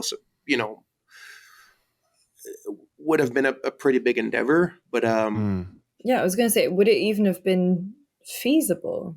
I mean, all your marketing, review codes already out. The real pain in the ass is that you have to reimburse, you have to refund your pre-orders when you do that. Right. That's really like the real, like, that's big. Yeah. How are you going to do this? And how is it, now you need to rebuild them and blah, blah, blah, blah. It's not just because we didn't say, oh my God, we have to do it, but we can because of that. We're also like, no, I think we can get through the storm. But it was a thing. It was a thing. We spent, let's say that day, a lot of emails and texts and messages went back and forth between a lot of people, between us and our publisher. It was a real thing. And do you think that it had a manifest impact on the game launch and your overall success, or do you think it was more just the angst in the lead up to it? I mean, I can't prove it. I can't, I don't have any specific numbers, at least not at this time. But I mean, for sure it did. And honestly, it's not just Silksong. Like a lot of things ended up, it was Cronos, and it was it's a busy time. Yeah. It was a busy, and that's the thing nowadays. Honestly, getting a window where you're pretty much alone is almost impossible. I remember 15 years ago. Yeah, and kind of like end of the summer was always like a dead period, but it's just no such things anymore. It's just constant madness. For sure. Well, Silksong aside, like it seems like people are really loving the game. I personally love the hell out of it. So I gotta ask, like, what's next? Is there like more content? Do you guys want to play around in the world of Hell Is Us more? Do you want to just keep those gameplay concepts and do it again somewhere else? Like, what do you guys think? There is a comic. I did see that. Is there a comic? There is a I comic. didn't know that. Yeah. It was a promotional comic. Yeah. Who published that? I'll get you guys a physical. It's Dead Good Comics. Right, nice, cool. So I'll get you guys physical copies, but you can get it digital right away. So it's a bit of it's a bit of like what happened right before Remy, kind of like infiltrated Hadia, because another main kind of concept that I also really wanted to have in the game is for the exploration to and the discovery and all the sense in that to make sense. the players and Remy have to be at a 1-1 knowledge ratio, which is there's nothing that the players. I really want to make sure there's nothing that the players know that Remy doesn't know, and there's nothing that Remy knows that the players don't know, which is extremely rare in video games. I'm sure it's happened before, but usually it's games that you wake up and the hero has amnesia and stuff like that, but we didn't want to get into that. So we needed a whole twist of why is it that Remy knows nothing even though he was born there, blah, blah, blah. So the comics kind of gets a bit into that. And that's what's interesting. And it was also hard to figure out what to do with the comics because, again, all the ideas we had were breaking that 1-1 thing. Because we were telling a story, a side thing that, or a little moment that Remy did something that you don't see in the game, but he would have. And I was like, no, because then the players won't know. And so, tricky. Yeah. So anyway, coming back to Jake's question, what are you doing next? What are you cooking? So, like I said, I mean, yes, we're working on our next game. Like I said, we're a 1-game studio. I can't say what it is, but and in terms of and yes, I think what you said, Lucy, there's so much content that we created, like so much lore and world building that we did with Hell Is Us that we could easily do like a lot of games or even like the TV shows or what, you know what I mean? Like there's just so much stuff that we wrote for the game. Matthew, the lead writer, and I in the past 5 years. But anyway, is what we're working on the sequel to Hell Is Us? Is it something else? Whatever. What's important to know is that there's really like a style and a genre that we want to have at Rogue Factor, and no matter what comes next, it's very much gonna be within that same vibe that we did with cool. That's what I wanted to hear. Even kind of gameplay wise, we're very much anti here. Like a lot of studios fall into that pitfall, which is you create something strong, and you've created like an expertise, but then your next project has nothing to do with that, or you dilute the team who was able to put that together between other projects. So no, we want to have an identity, and it sounds super cliche what I'm going to say, but it's like if you play like a From Software game, you know that it's you go back to Kingsfield, like the DNA was all there. You know what I mean? So we don't want to do Souls-like games. We don't want to imitate their games, but in terms of something like a Platinum Games or Ninja Theory, you know what I mean? Absolutely, it's like the ethos. But you want to have your own sort of flavor that you're known for. And so whatever comes next will very much be a Rogue Factor game, and we're building on the foundations that we laid down with Hell Is Us in terms of gameplay and things like that. Yeah, it's awesome. That's I think people news. will turn up for that, man. I think people really saw that, like that ethos, and they're into it. And the biggest takeaway from Hell Is Us is like, some people love it, some people don't, but I think everyone respects what it's trying to do. I think so. I think they respected how far it went in that, Yeah. And so, to hear the studio is still committed to that, I think that's awesome. And I mean, I'm day one on the next Rogue Factor game for sure. Thanks, absolutely. That's really nice. Well, Jonathan, we'll invite you guys to see what it is when we're halfway through. That sounds great. Definitely. Sounds fun. Yeah, I mean, thank you so much for your time. I know it's late there. Appreciate it, and good luck on the next project. Yeah. We'll talk to you soon, man. Thanks so much, guys. Have a good day.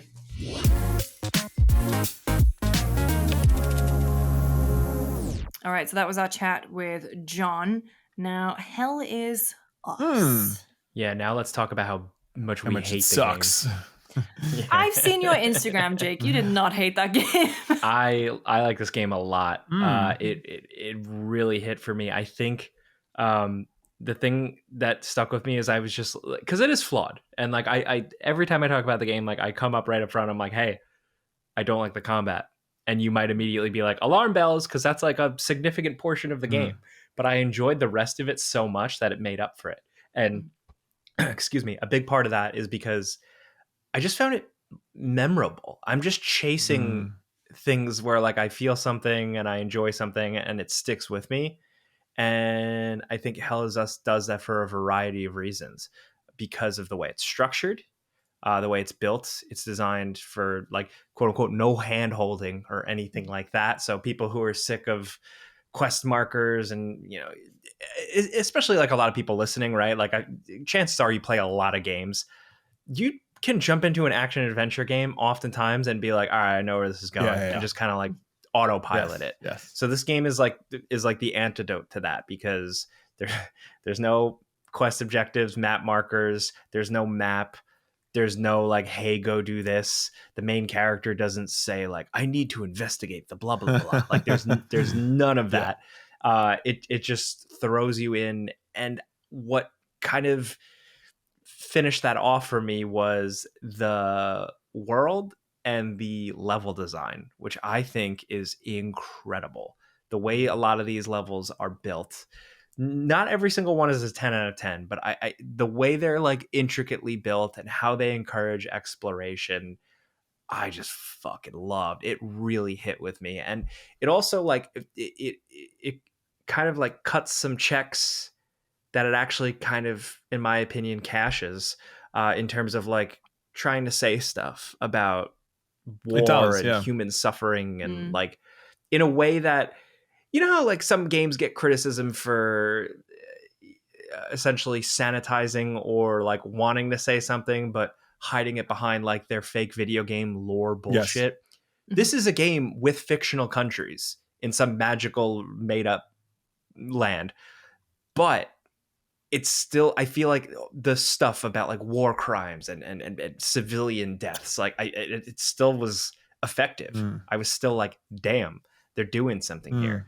Ralph, I know I agree with you. I think you said in your video something about like the lore kind of getting a little bit too far ahead of itself, like some of like the deeper lore. Can you go into that a little bit? I think it sort of ties these real world events of like civil war and like, mass killings and children's in graves or whatever to this kind of like metaphysical thing about, demons being summoned by our misdeeds. And that's kind of an interesting concept. But then there's sort of like these gods over the top of it, and like, these deities that somehow have something to do with that.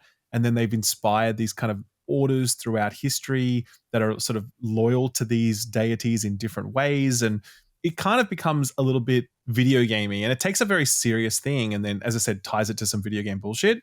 And like, look, it's not, I think, a cardinal sin. It's not like, this game's terrible, it's so insensitive or whatever else. Like, I don't think that. It just kind of feels awkward, because I do think that there's a real thing going on with its kind of like overtly political messaging about like, a rhetoric and the impacts of that, and, civil war and how destructive it is and all that sort of stuff.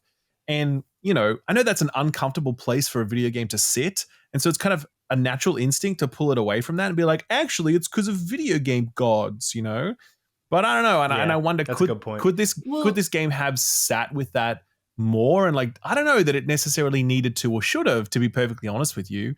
Because like, it does, this is a action adventure game where you're fighting these mannequin-esque demon things, and you probably do need to bring it up a level so it's not so dour. I don't know. I don't really have a solution to that. All I know is that it's a real kind of whiplash where like, here's a mass grave full of dead kids, and then the next thing is like, here's a puzzle that you're solving that has like Indiana Jones inspired clues referencing these like, fake video game gods. Yeah, that sort of stuff. You know what I mean?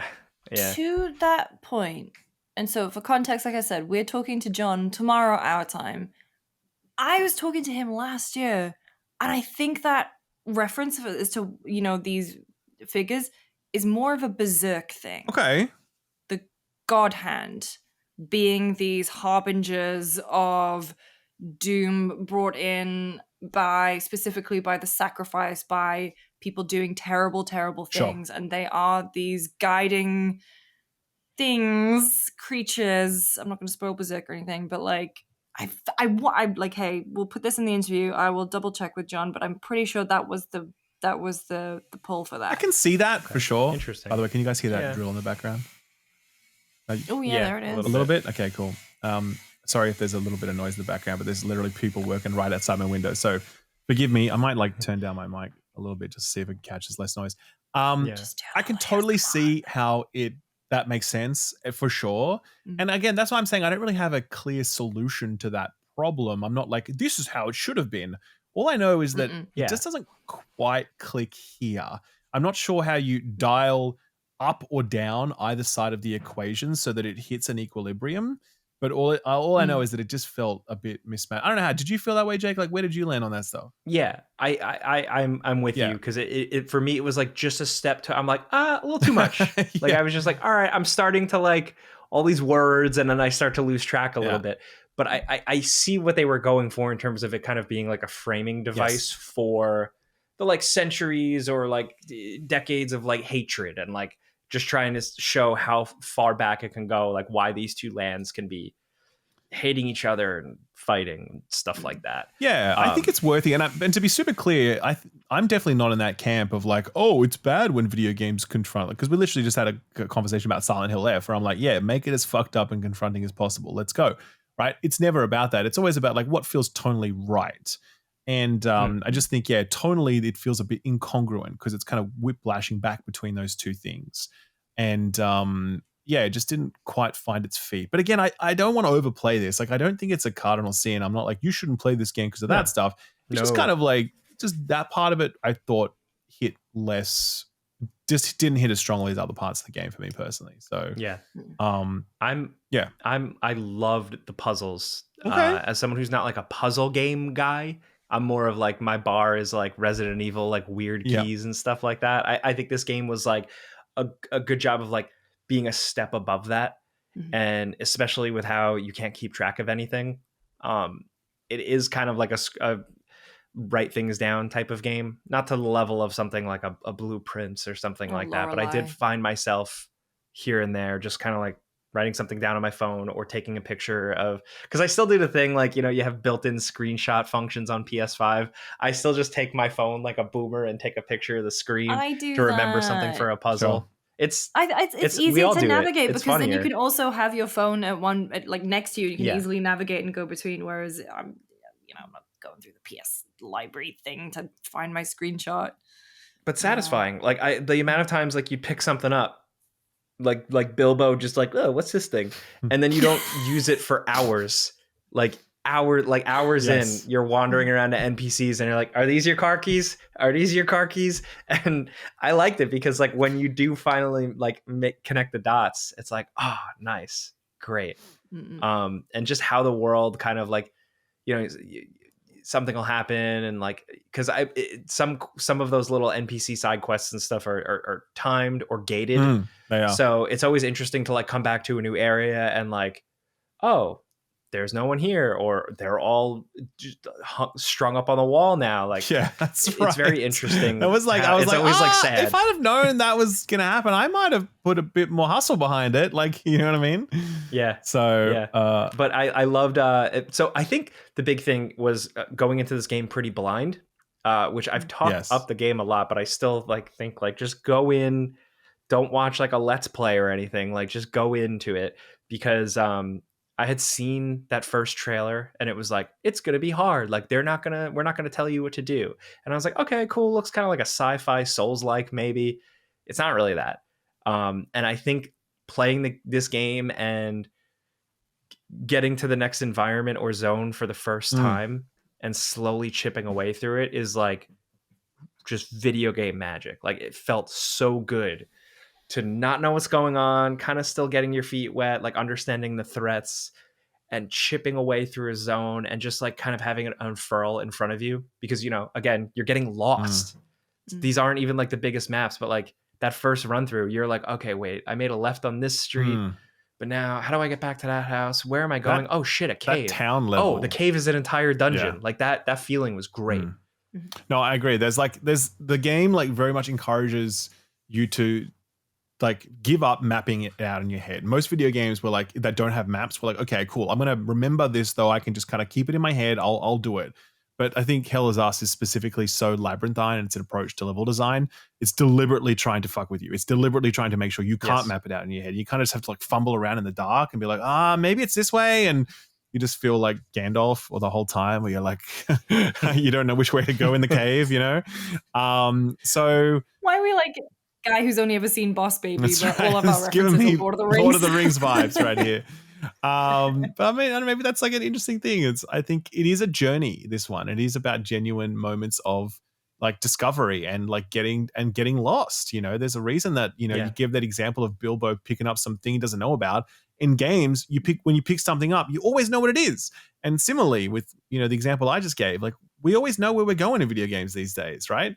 And this is a game that's very much just like, no, you will not know. And even if you have gone this way, you're still going to be slightly like confused about where you are, and you need to embrace that feeling. And that's easily this game's best thing. We're recording this before we've done the interview, even though we would have played the interview before this. We don't know what John would have said in response to our questions, so this is might sound a bit weird, but like, I don't know. I am going to be very interested to understand why they made these decisions and how they had the courage to do it when so many other developers are just too afraid to go down this path. And they're like, no, it needs to be safer. It needs to be more handholdy. Like and it works. Like it really does. It doesn't work the whole way through. And I'll rephrase that actually. It works, but I think it loses its impact because I think a lot of its ideas aren't quite as fleshed out as they could have been. Some of the puzzle design starts to feel a bit repetitive. I think the combat is easily the weakest part of it. It really becomes quite repetitive towards the end because there's no enemy variety. There's like 4 enemies in this game, or 4 of the white mannequin things, and then 4 of the little pixel things that kind of just look like knack. Minecraft. And they do, man. You go back and look at your footage, you'll be like, fuck, he's right. They look like knack. Yeah, knack-like. Especially there's a big red like bruiser one that just 100% looks like knack. So, that's you know, Cerny's face on when you've like mastered those enemy types and when you've got some stats behind you, and there's not much depth to the combat or the itemization progression or customization, all that sort of stuff. Well, the rune system is actually pretty cool. I like that. There is depth, but it's not like you're not like desperate for it. Like once I got my stuff, I was like, all right, because I'm good. Comfortable. With no enemy variety, like it just, you don't need it because you're like, well, I can just do this anyway. We're just with the great sword and just swing and win. So I think that is a bit of a letdown, but like, I don't know. I don't really care that much. What I mean by that is like this package overall is so ambitious. It's so interesting. It's so well made. There's so much love put into it. It's so meaty. Like the team clearly were just trying to go above and beyond expectations. Like, there's parts of it I don't like and whatever. And for sure. And I think that, you know, that some of those things are going to be deal breakers for people and they're going to be like, nah, I didn't enjoy that. Totally fair. I understand. But I just really am glad that this team made this game. And I'm really glad that they're sort of like this and like Atomfall, for example, are those sorts of games that are trying to put this design ethos front and center, which is like, no, we're not going to tell you where to go next, but we will leave you enough clues where if you actually use your brain, you can figure it out. Or we're just going to open up the playing field enough and fill it with enough interesting stuff that even when you don't know where you're going or what you're doing, you're probably just going to stumble into something interesting and you just let your curiosity drive you. And those are great design pillars that I just wish more games would adopt. And so, despite the little shortcomings, I still had a great time with this. And I think this is a real, I think, sleeper hit this year. Or I hope it is, because like, I really hope it does well for this studio. It really deserves to. I think even too, like, I get why some people might not have patience for a game that gives you nothing and just throws you into it. But again, I think like the sense of discovery and the consistency of discovery really, really helped me with that. And it's funny too, because like I've seen a lot of people say like, I don't have time for a game like this. And there are times where like I was wandering around just kind of aimlessly and I'm like, wait, what do I do? What do I do? What do I do? Where was that person? I forgot about that NPC. Like there is a little bit of time wasted, but I still think it was worth it. Because I like the environments, but also like the vibes. It's it's like an overused word, but like in terms of like vibes based wandering around these depressing worlds with cool synth music as like a cool like Watch Dogs guy. Like I was just really into that. Watch Dogs guy with like a broccoli cut, you know, like with a broccoli cut, which we're gonna I want to ask for sure in the interview. Ask about that hair. The approach to the haircut. But you know, Elias Tefexis, great voice as always. Just presentation, pretty good. It starts strong and then it kind of stays in the background. But I kind of just want to see more of that. Like I would love a sequel where they just double down on everything. And like even like the interrogator guy, like the framing of him and everything. Like I'm like, I want more of that, more weird guys. Why do they look like the McDonald's grimace? Like just give us way more of that. It was cool. Yeah. Oh. I recommend I it. definitely recommend it. I really do. Straight up, also too, it's another game. I will always like shout about these types of games too, where it's like, you think all games are the same, everything's the same now, and you hate these games. Here's one that is different and is trying something. And they'll be like, is it on Game Pass? No, you have to go buy. Wait, is it on Game Pass though? Actually, is it? No, it's not. It's I not. don't think so. They did a lot. They were in Sony's State of Plays, so I would have thought. No, I don't think it is. I don't think it is. But it's the kind of game that will end up on Game Pass though. It has Game Pass energy, and I hope right? that gets and like if you haven't bought it by then, please go and play it. And then like think about like buying it. Maybe afterwards just to support the studio. I just, as I said, I hope it does well. I hope it succeeds. I hope they get the chance to continue to make more games, either a sequel or another game like this. Because I'm not like super wedded to this specific setting and characters. I would be okay if they had another swing at like a different wrapper for this, but I just want to see this design ethos. Guns needs guns. Absolutely. Cool. That's your answer to everything, Jake. I mean, hell was really us all along. Nice, man. That's a great way to finish. Thank you very much for that. That's great. Thank you. No problem. Thank you. I went to college. Moving on to a user question. You can email us at contact@friendspersecond.com or the newsletter, or I don't know, message us on. You can. I mean, I don't know. We have Instagram and the TikTok accounts. Sure. I monitor. We're on all the things. Ask us questions. We're everywhere. We're out there. This is a great question. Hi, parasocial friends and Ralph. Not sure why you got singled out. I see how it is. Okay, fine. I am a masochist. I love games and media generally that have a sad ending and make me feel miserable. What are your favorite games you've played with sad endings? Sincerely, a weird little freak. Or Nick Killerby Smith, if you'd prefer. Okay. Games with sad endings. That's a tough one. Off the top of my head. Spec Ops The Line is very sad overall. Sure. Yeah. That hits. You're like murdering civilian, like refugee camps. Yeah. Edith Finch. Oh, that's a good one. I spoke about Anne Roger a couple episodes ago. How few people messaged me to say that they played Anne Roger based on my recommendation. One person, bless him, just sent me a Blue Sky post of him in floods of tears. And I was like, yeah. I'll tell you what, there is one game that I don't think I will ever play, and that is That Dragon Cancer. Oh, I played that. Oh, I never played that. Yeah. Yeah, that was an experience. I think I could. People who aren't aware, it's this real life couple had a child, and he was diagnosed with terminal cancer very early in his life. And they made a game about coming to terms with their grief. So I think if you really want to be very, very sad at playing a game, I think that is probably one that no one is going to be immune to. But I just don't think I could, at least right now. Sure. Yeah, play that one. That's tough. Yeah. That's tough. But I cry at lots of things. I cried a lot at Red Dead 2. Cried a lot at Red Dead 1. Jesus Christ. Oh, Plague Tale, the second Plague Tale. Oh yeah, I feel like also we're getting into some big spoiler territories with it, because I'm actually looking. Yeah. I actually have some games in my head. I'm like, well, if I say that's sad, that's a spoiler. That's, you know what I mean? Like, but yes, I agree. I mean, I think Red Dead, the ending of both of them, just because for different reasons, and also there are different points throughout those games. And like even with Mass Effect, I didn't cry at the end of any of the Mass Effect games, but I cried like hell when. So in my playthrough, Grunt didn't die, but they do a fake out, and I thought he did, and I was. So like when in like in the Force Awakens, when you think Chewie's dead, that kind of thing. Is it the Force Awakens? That was a Rise of Skywalker. You think Chewie's dead? I was gonna say. And he's like, psych. That moment, Cliff. In the literal next scene. No, I mean, hey, if we're talking about it, I think when we all thought Goofy died in Kingdom Hearts 2 and Mickey like curls his fist and he goes, "They'll pay for this," and then he's fine. Cool. There's no way Walt would have signed off on that. Just me. Imagine Nomura gets Disney to kill off Goofy. I'm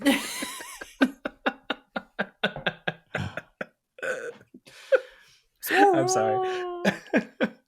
Yeah, nothing really like stands out. Nothing really. I mean, Red Dead 2 obviously is the one that I think I felt like I was kind of most moved by because of its ending and how well it was told, you know. But I don't know. I'm trying to think if there's any other games that really have profoundly sad endings. I mean, yeah, Plague Tale, I agree with that, sure.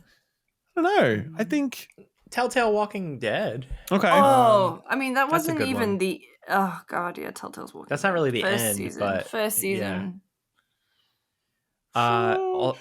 I mean, hey, most recently, it's not sad, but Metal Gear Solid 3, that ending still hits. That made me cry. Yep. Made me tear up a little bit. Yep. Seeing Big Boss, Mm-hmm. you know, he's crying. So I'm like, he's cool. He's a tough guy. I'm a And tough guy. I'm gonna cry too. You're just like me. He's just yeah, like I me don't for know. real. Yeah. Oh, not really much else that springs to mind for like really sad endings. Yeah. Yeah. I mean, Edith Finch, I think, is a. That's a good one. That's a really good one. Melancholy game. Yeah. I don't remember the exact ending to it, but I do remember feeling very melancholy playing. What's that? What's the other game? The Chinese Room. Everybody's Gone to the Rapture. Oh yeah, sure. Right. I felt very melancholy playing that one, but Final Fantasies tend to do it pretty well. Final Fantasy 10 actually definitely got me big time. 10 got me of all of them. Yeah, like definitely. everyone's like 7, but I'm like, nah, man, 10. I was like, actually, you know what? That's probably the one that hit me the hardest. I actually think that now in retrospect. Yeah. Yeah, man. Fucking got me. I was at that point in my life where that kind of thing could still get me. You know what I mean? And like now it's not like that. But 100% back then, man, 10, I was just like, you can't do this. Please, you can't. This can't be real. I was very upset at the end of Persona 4 and 5, but I think it was more that I just loved the cast of characters in both games so much that I was just sad. I was sad to my friends were going, but I don't think that's like 10. Sad endings. Yeah. But no, if you have any more ideas, just put them in the comments below for good question. Weird Little Freak Nick. I really like that question though. It's a good one. Made me think. Yep. Yeah, we're not really going to do what we've been playing because I think we've done it. Done that. We already did it. We wove it throughout the show. But we do have Show and Tell, which is something that we've enjoyed this week that is not a video game. Ralph, what have you been up to? Well, first of all, I'm continuing to read Mistborn, and I'm really into it. Yes. I'm really into it. Yay! Yep, it's sick. I'm down. It's just got a lot of ingredients that I'm into. I'm still very early, but like definitely I'm hooked at this point. I'm like, cool, we're going to read the rest of this book kind of thing. So loving that. I'm rewatching season 1 of Foundation. That is a show that I the Apple Sci-Fi show. Yes. Now, I know it has a lot of... I really want to get into, but you have to really pay attention to it. Yes, you do. I know there's a lot of detractors, and I haven't read the book, so I can't comment on the comparisons and what have you. Personally, I love it so much because I think that, like, I don't know, I'm just really into the cast of characters. I'm into the cool sci-fi concepts. Just a lot of it's working for me. I watched season 1 before, and I haven't watched season 2 or 3 yet. So I decided I'm going to watch 2 and 3 because they're out now. And then I was like, well, I'm going to rewatch 1 first. So I'm having a great time with that. And in addition, I'm continuing my Fast and the Furious watch for the first time, watching those later movies. I just watched 5. It is fucking sick. It is incredible. Which one is 5? 5 is the one, where they're dragging the thing. I was like, how did you come up with this? This is absolutely S tier. Like, God bless. It was amazing. And then there was 6. Which one is 6? Quite remember now. I have. Is that the one where they have the wrench fight in the parking garage at the end? It's like a sword fight, but with wrenches. I don't. It's Vin Diesel. Think so, but it could have been. I had a few drinks by that point, so it could have happened. 6 is the one through London. Oh yeah. Oh, it's Hobbs. It's Hobbs. It's It's Shaw, technically, and Shaw also. Yeah. But it's Hobbs his and brother. Shaw don't get confused. Because that's a different movie. Yeah. So I'm trying to think if I actually watched this film or not. Like, that's honestly where I'm at with this. They start to get like that. For me, they really peaked at 5. 5 was incredible. But the problem is I'm looking at the posters for 6, and it has all the same cast. And so it's possible that I saw this movie. It's also possible that I haven't. I'm pretty sure I haven't seen this movie. So maybe we only watched Fast 5 and we stopped. No, Fast 6 has this scene where they're on the train. The tank. And there's a tank. Yes. Okay. Yeah, I so have you seen have this seen movie. 6. Yes. Okay, cool. So 5 though was sick as hell, and then oh, that's right. He has this weird little car that has like it's like a Formula 1 car with like a little scoop at the front of it, so he can like flip other cars. Yeah. Like Chaos 2. Yes. Okay. Now I remember this film much more vividly. I enjoyed this. I had a good time with it actually. But yeah, 5 was peak. Absolutely. Like I still think 1 is the best because it captures like this perfect early 2000s thing. But yeah, 5 was I think second best after that. So yeah. Do I still have my ranking? Keep going. Oh, dude, I am absolutely, and I'm just about to finish my Mission Impossible watch because like I'm finally going to get the DVD for Dead Reckoning Part 2, so we're going to watch that. And I'm very excited to talk about that because I haven't been able to talk about that with anybody. Cool. And I have strong feelings. Okay, interesting. Ooh. Yeah. So that's me. That's my show as well. Ralph, when you finish the Fast movies, let me know because I watched them all in 2021 up until whatever was out, and I ranked them. Okay. And I found my ranking. I'll take a screenshot of it. I want to know what your number. I want to know first of all, what's your highest rank? Just tell me that, and we can work with the rest later. Number 1. Number 1 is your. Okay, good. Number okay, 2. Cool. Yeah. All right, cool. Yeah. Oh no. Oh wait. Oh, you talk about the movie that's the highest. Yeah. Which one of you ranked the highest? What was my scale? Oh no. I thought you meant like you ranked them out of like you force ranked them. Oh yeah. So I've ranked them. My favorite. You want to know? Yes, I do. Yeah. Fate of the Furious. I didn't even know there was one called that. That's 8. I believe that is Fast 8. Okay, cool. All right, sweet. Fair enough. Dude, it's so scary how big The Rock is in these movies. It's like, dude, come on, man. Oh, and now he's like, stop taking the roids. They use him so well, too. Yeah, he actually is, because it's really funny. I don't know if I talked about this, but like there's one scene in, I think it's maybe Fast Fight 1 or whatever. But like, no, there is. Because like, Vin Diesel fights like 2 guys at once. And, it's like, it's a fair fight because it's 2 guys at once. And he still trucks them, of course. And then obviously, The Rock is brought in as the only force who could possibly, then it's like they have a one-on-one fight. And it's a fucking sick-ass fight scene where they're like falling through walls. And it's honestly like a superhero fight out of like a Marvel movie. But it's just these 2 burly dudes. And it's actually, it's fantastic. So, yeah. Which one is the one when he busts out? Did you see the one where he has his arm broken and he busts out of a cast? No, I don't think that was it. He flexes out of the cast. The Rock is in a cast and he flexes out of the cast and he goes, "Daddy's got to go to work," and it's the coolest fucking thing. I haven't seen that yet. That's not yet. So that's later. Yeah. Stay tuned. Yeah. Oh man. All right, Jake, what about you? What have you been up to? I watched The Day the Earth Blew Up, a Looney Tunes film. What? I'm a big cartoon guy. So they came out with a movie about a year ago, feature-length like movie. I think they put it in theaters, and it's about Porky Pig and Daffy Duck, and aliens invade and blow up their house, and they need to figure out what to do. And it's pretty great. Okay. Really enjoyed it. Just a good time. I also watched. I rewatched Jaws. And the older I get, the more I'm just like, I think this is the greatest movie ever made. I used to just be like, Jaws is cool. Jaws was always on TV. You'd watch it. You're like, oh, that's crazy. The guy gets eaten. But like, it just gets better and better. And I think like, even like the whole story behind how that movie was made, the puppet that kept sinking. Yeah. And they went so long over their scheduled shoot that like the seasons changed, and it's like a movie where it takes place in the summer on the beach, but then like more and more people are just wearing jackets and it's gray outside in the movie for no reason. I love shit like that. So Jaws, highly recommend. I don't know, it's a little movie. I don't know if a lot of people have seen it, but the other thing, I finished Handmaid's Tale, the TV show. That's why I haven't finished it, because I was like, I don't want to do this right now.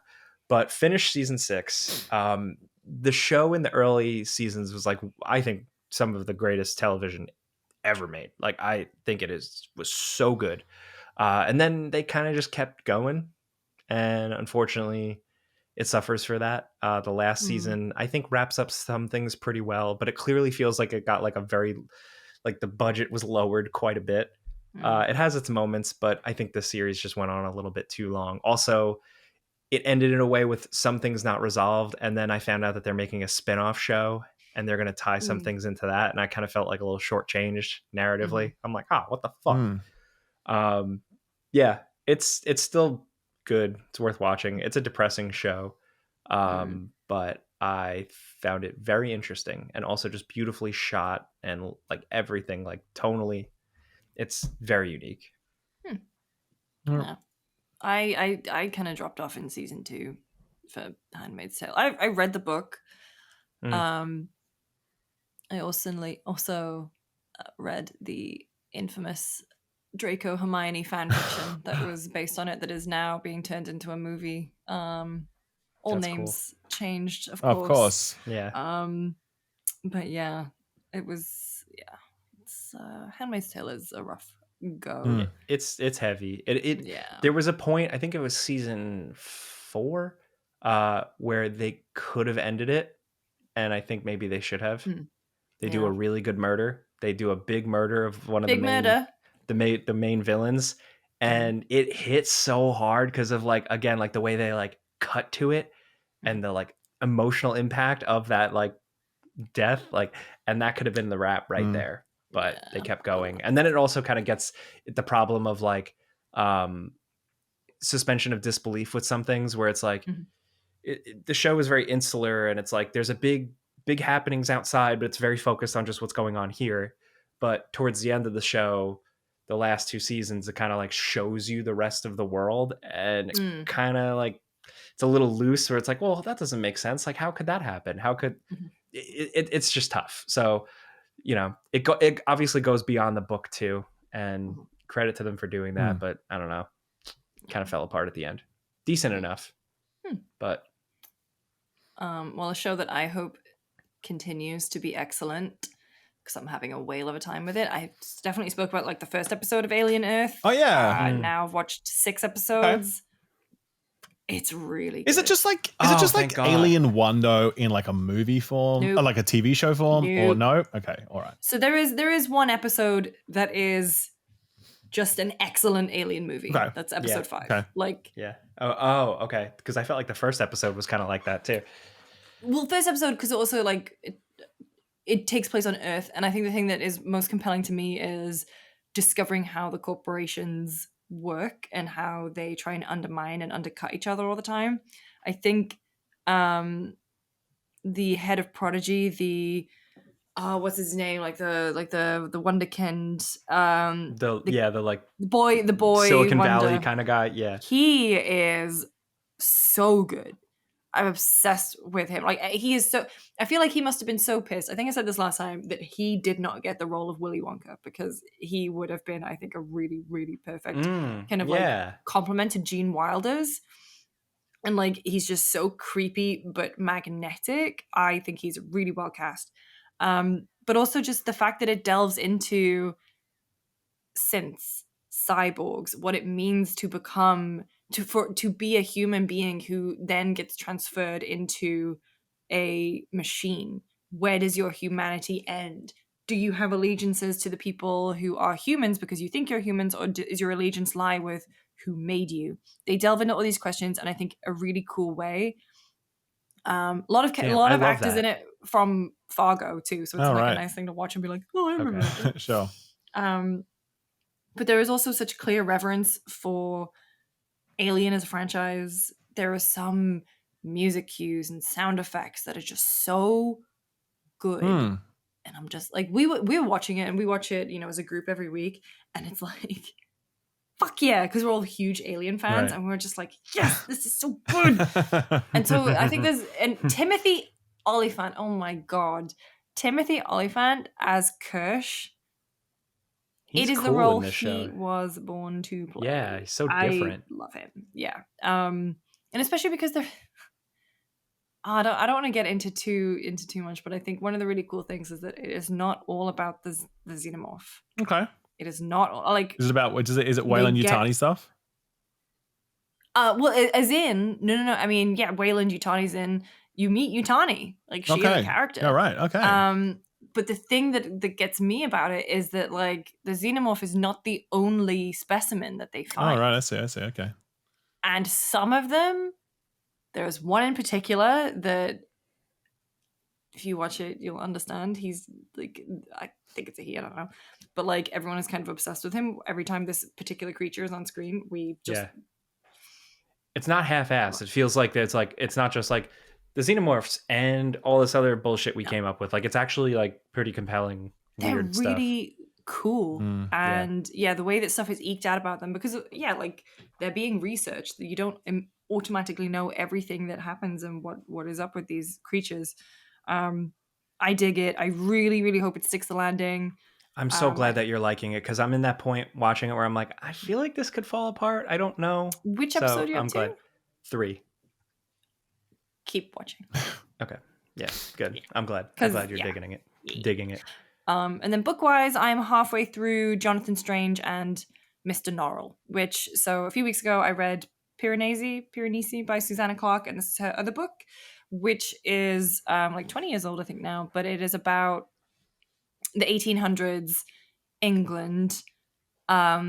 Basically one curmudgeon-y guy, this scholar who has been studying magic and can do magic, decides that he wants to make being a magician like a gentlemanly thing. Okay.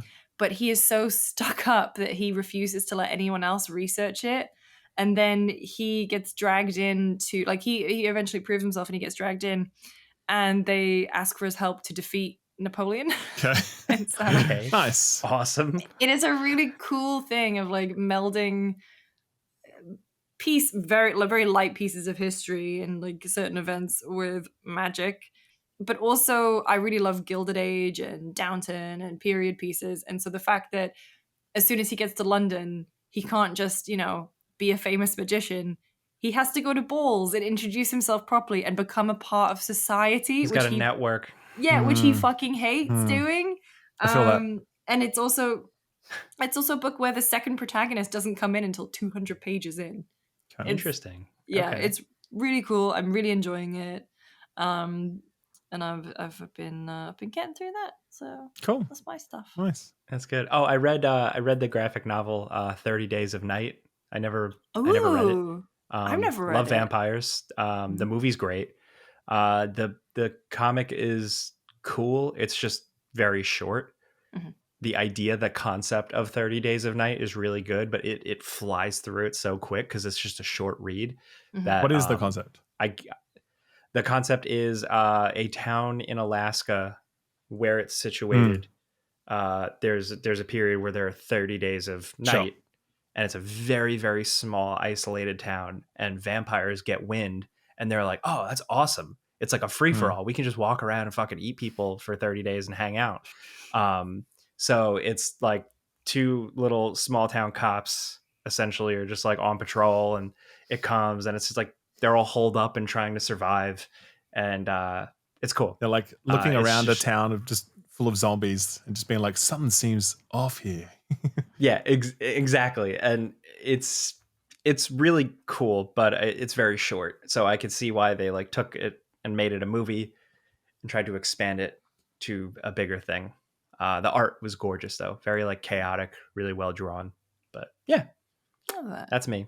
Well, I think that's us. I think that's all we got for this episode. Thank you everyone for listening or watching. If you've ever rated us on your podcast platform of choice, we do really appreciate it. It makes our hearts feel all warm and fuzzy. So thank you. Not mine. Mine is cold. Not yours. Right. Yours is cold because you're a vampire. Yeah. Aren't we all? Not we all. But yeah, I mean, I'm Lucy, he's Ralph, he's Jake. We'll be back again in 2 weeks' time. Jake. Folks, tie your shoes and go to bed.